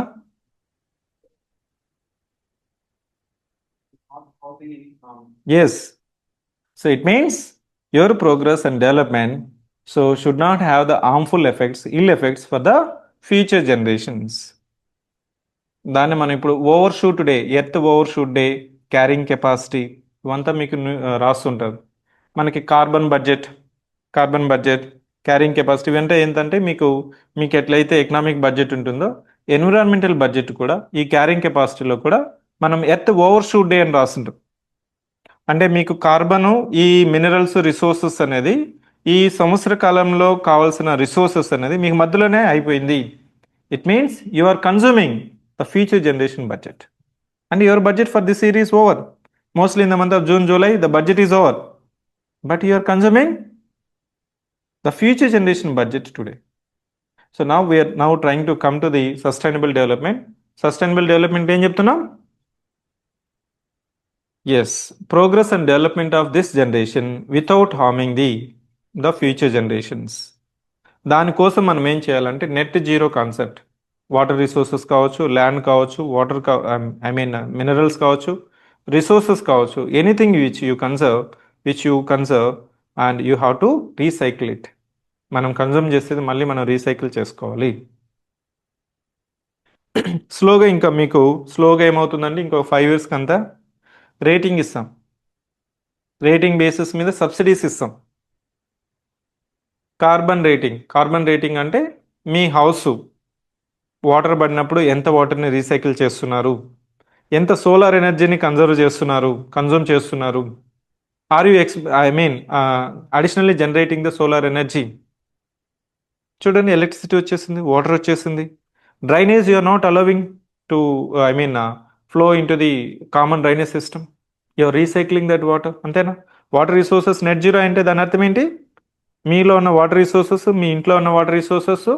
Now we are trying at the industry level. People are now looking at the industry level. మీకు కొన్ని ఎగ్జాంపుల్స్ కనిపిస్తుంటుంది. కియా మోటార్స్ కానీ, ఈ టెస్లా మోటార్స్ కానీ, హుందాయ్ మోటార్స్ కానీ, ఇట్లాంటి వాటికి మనకి సిటీ అవుట్కట్స్ పెట్టి నెట్ జీరో క్యాంపస్ అని పెడుతుంటారు. నెట్ జీరో క్యాంపస్ అంటే ఏంటి? They don't depend on the electricity. First thing solar energy. Second thing water. They will have the water conservation whenever when there is a rainfall, they will be conserving the rainfall. At the same time, whatever the water that is consumed, recycled and will be reused for your toilets. Recently I visited Bangalore లో మనకు ఒక Amazon plant ఒకటి ఉంటుంది. వాడు ఒక disclaimer ఇచ్చింటారు. The water is in greyish color. Don't think that it's a muddy water. It's a recycled water. అంటే ఆ ప్లాంట్లో వాడిన వాటర్ అంతా మళ్ళీ రీసైకిల్ చేసి they will use it for flush. అసలు that 10,000 workers, 1,000 workers, 2,000 workers are working. ఎంత flush అవుతుంది, వాటర్ వేస్ట్ అవుతుంది. So it means net zero of energy, net zero of water, ఇంకా ఫుడ్ని మీరే జనరేట్ చేసుకున్నారు అనుకోండి. That's it. Your self reliant, net zero, independent, sustainable. And now I'll give rating 5 out of 5. Based on that, I'll give production linked incentives as subsidies from the government, state government, to encourage the concept. ఇప్పుడు ఎట్లయితే మనము zero budget natural farming, organic ఫార్మింగ్ని మనం promote చేయడం కోసం మనం incentives ఇస్తున్నాము. ఎప్పుడైతే కొత్త కాన్సెప్ట్ వస్తుందో గవర్నమెంట్స్ ఏం చేస్తుందంటే ఇన్సెంటివైజేషన్ చేస్తాయి, అవేర్నెస్ తీసుకొస్తాయి. అది ఇండస్ట్రీ లెవెల్ అవుతుంది. ఇండస్ట్రీ లెవెల్ తర్వాత ఏమవుతుందంటే నెక్స్ట్ ఇన్స్టిట్యూషన్స్ లెవెల్, ఇన్స్టిట్యూషన్ నుంచి house level, villages level. Now you can say this is the green village. Net zero minus. Bhutan is there? Minus carbon rating. Even there is a BBIN corridor, Bangladesh, Bhutan, India, Nepal corridor, where the Bhutan exited from that agreement. That if it is allowed, BBIN agreement ప్రకారం ఏమవుతుందంటే ఈ 4 దేశాల్లో transport system అనేది commercial vehicles కూడా మనకి స్పీడీగా ఉండాలి, అలా ఉండాలి, చెక్స్ అండ్ బ్యాలెన్సెస్ అనేది తక్కువ ఉండాలి, speed of doing business promote చేయాలన్నప్పుడు Bhutan has quoted that if it is allowed, my happiness index, my pristine environment and carbon neutral now, carbon negative now country will become carbon positive in the coming days. And they have not allowed. Sir అలా వెళ్తే ఎలా sir? Development ఎలా వెళ్ళాలా? Now that is the balance of environment versus development. This sustainable development, globalization, temperature, ఇవంతా కూడా మనకి పేపర్లో చూడండి concept and importance of sustainable development. కొన్నిసార్లు ఏమవుతుందంటే ఎస్డిజి గోల్స్ ప్రోగ్రెస్ ఏంటి, ఎందుకంటే ఎస్డిజి గోల్స్ మనము by 2030 we are aiming that this sustainable development goals of 17 has to be achieved. 17 SDG goals, 169 targets. Goal and target, what is the difference? What is your goal? What is the goal?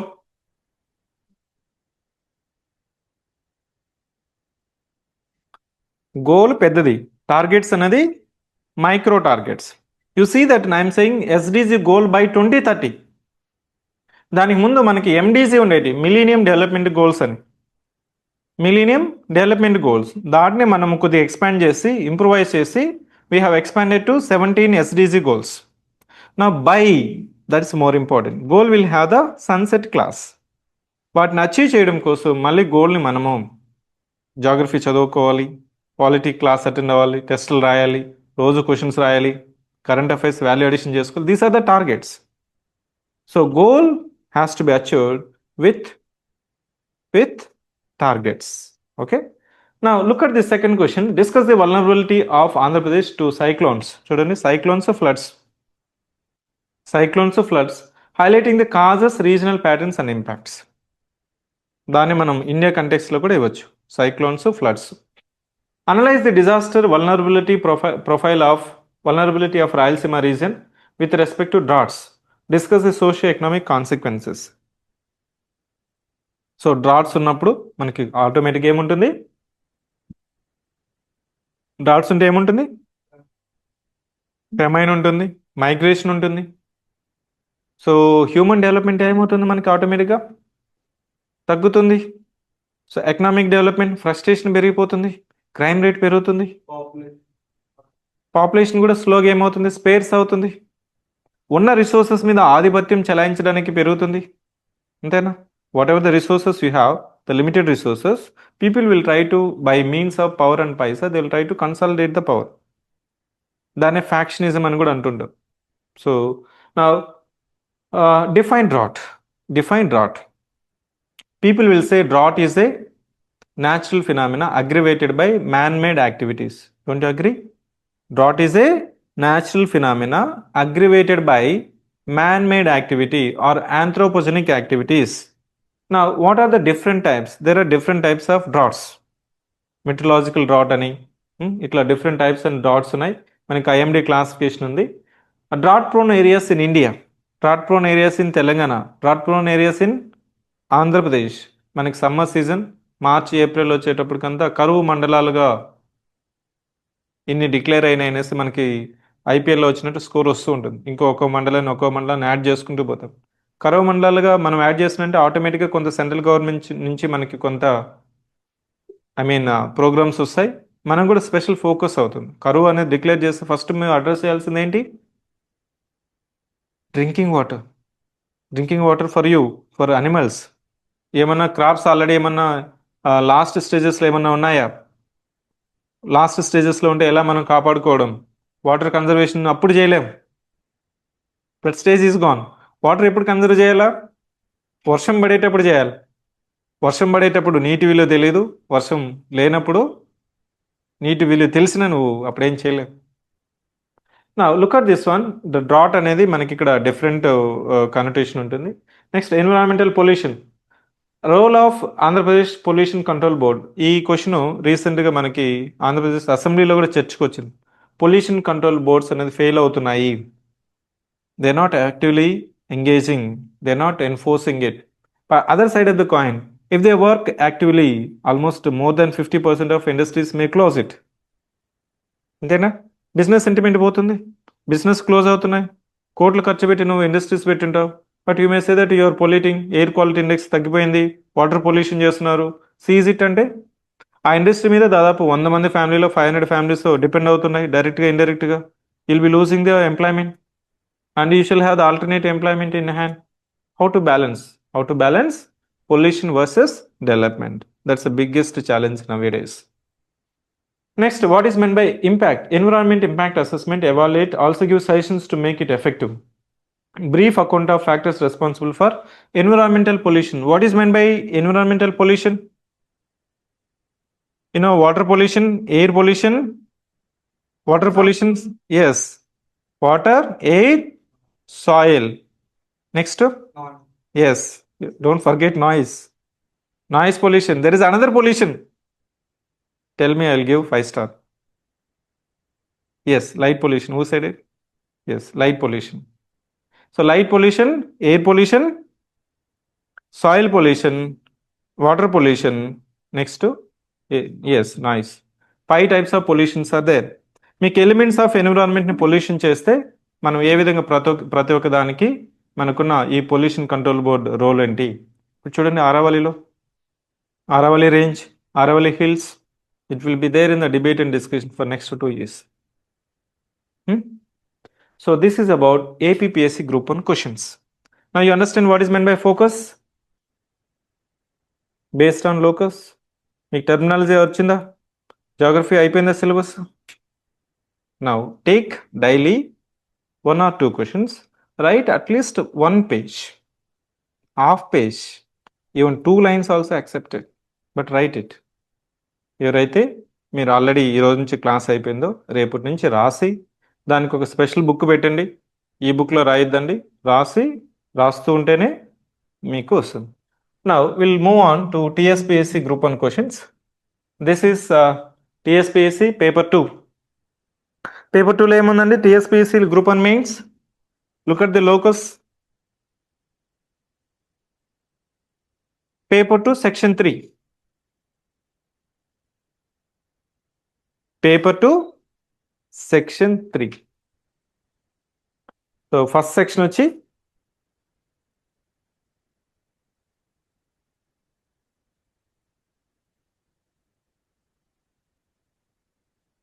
yes,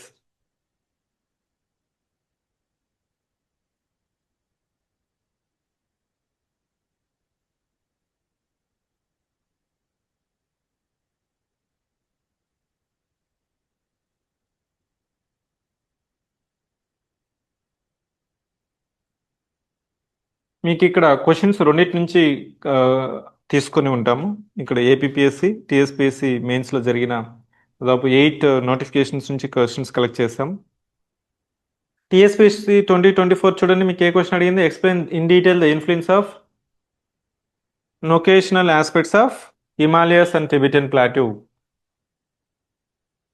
అంటే అక్కడ లేని క్వశ్చన్లు ఇక్కడ చూద్దాము. Various forest conservation strategies in India that we discussed.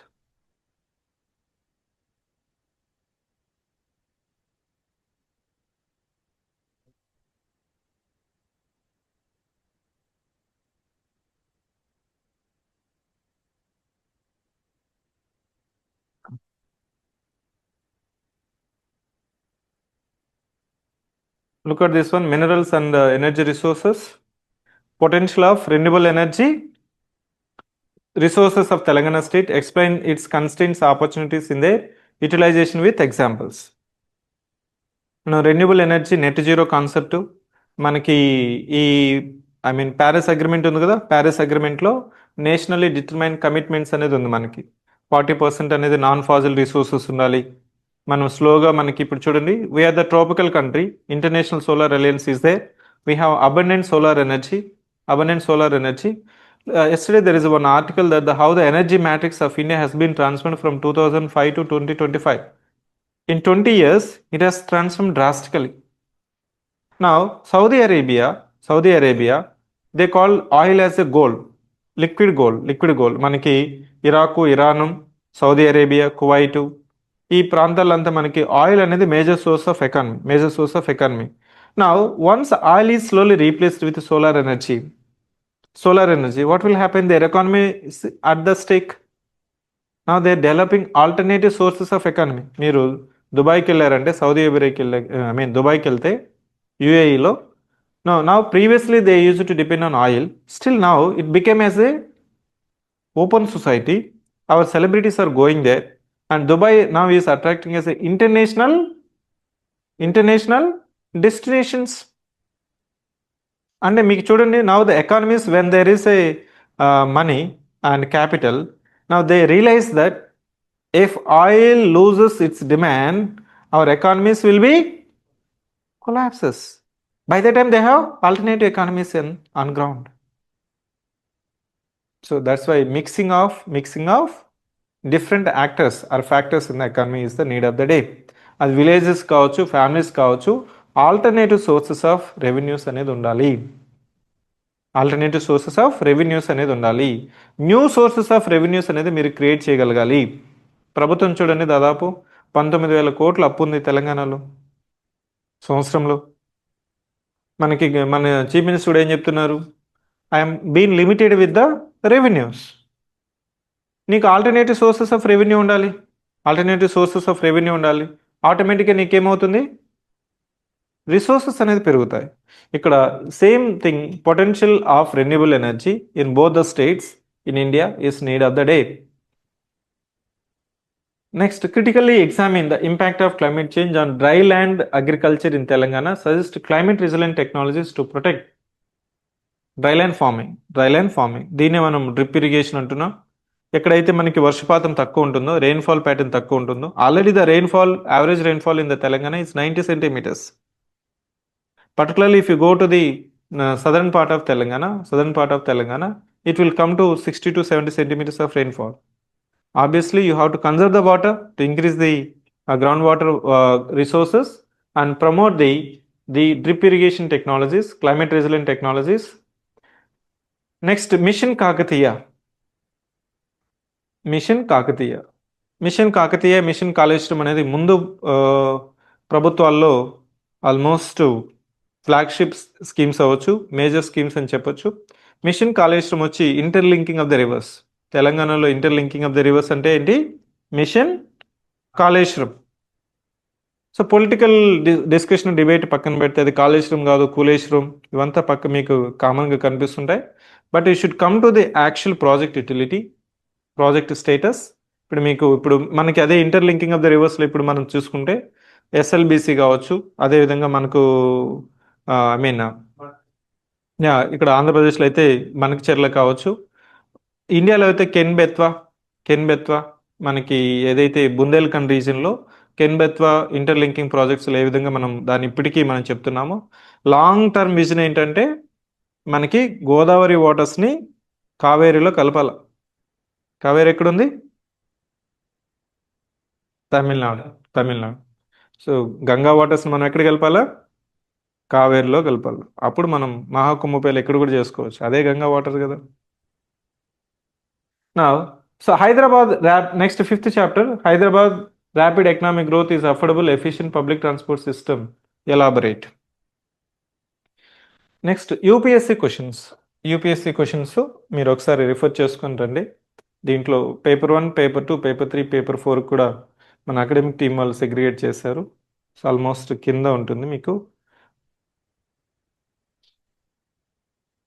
ఇక్కడ మీకు ఈ point చెప్పాలి, 1% better every day. I think this diagram I have taken from Atomic Habitsలో బుక్లో రాస్తుంటారు. సో ఎవ్రీడే మీకు ఇమీడియట్గా ఈరోజు నుంచి మీకు ఏదో ఒక డిస్ట్రాక్షన్స్ ఉంటాయి. ఇప్పుడు వచ్చిన వెంటనే మీరు 8 hours 10 hours కూర్చోలేరు. ఈరోజు ఎన్ని అవర్స్ అంటే అకౌంటింగ్ అనేది ఉండాలి. క్లాసెస్తో పాటు నువ్వు ఎన్ని గంటలు చదువుతున్నావు కంఫర్టబుల్గా, 2 hours 3 hours. దాని ఈరోజు నేను 2 hours చదువుతున్నాను, రేపు కనీసం ఒక 10 minutes పెంచు. అట్లా మీరు ఇక్కడ చూడండి, 1% better every day for 1 year. Your efficiency increases. 1% worst will make you nothing. ఉన్నదాన్ని మీకు ఈరోజు చాలా హై ఎనర్జీలో ఉంటారు, ఓకేనా? అది మీరేం చేయాలా? సస్టైన్ చేయాలి. ఇక్కడ మెయిన్గా చెప్పేది ఏంటంటే సస్టైన్. ఇంకోటి, సో ఇలా మనం సస్టైన్ అవ్వాలి. ఇది స్లోగా మనకి ఎగ్జామ్ ముందుకు కూడా మీరు సస్టైన్ అవుతుంది. ఏం చేస్తారంటే ఫస్ట్ వచ్చిన సార్ 10 hours కదా సార్, 12 hours అయినా చదువుతాను సార్. స్లోగా ఏం చేస్తాడంటే majority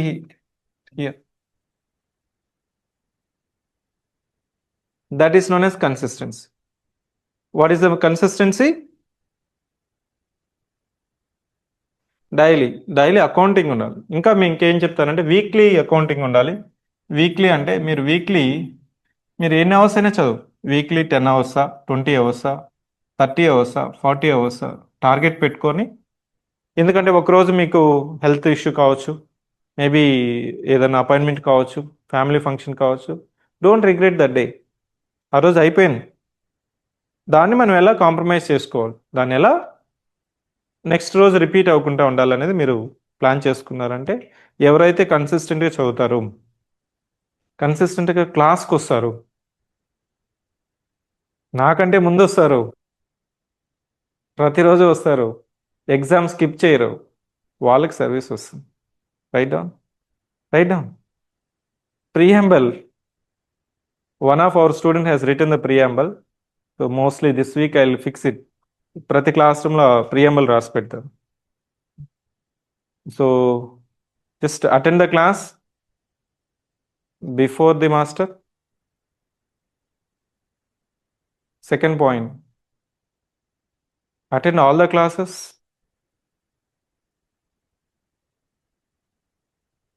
Go through the class. Revise the class. Third point, revise the class within 24 hours.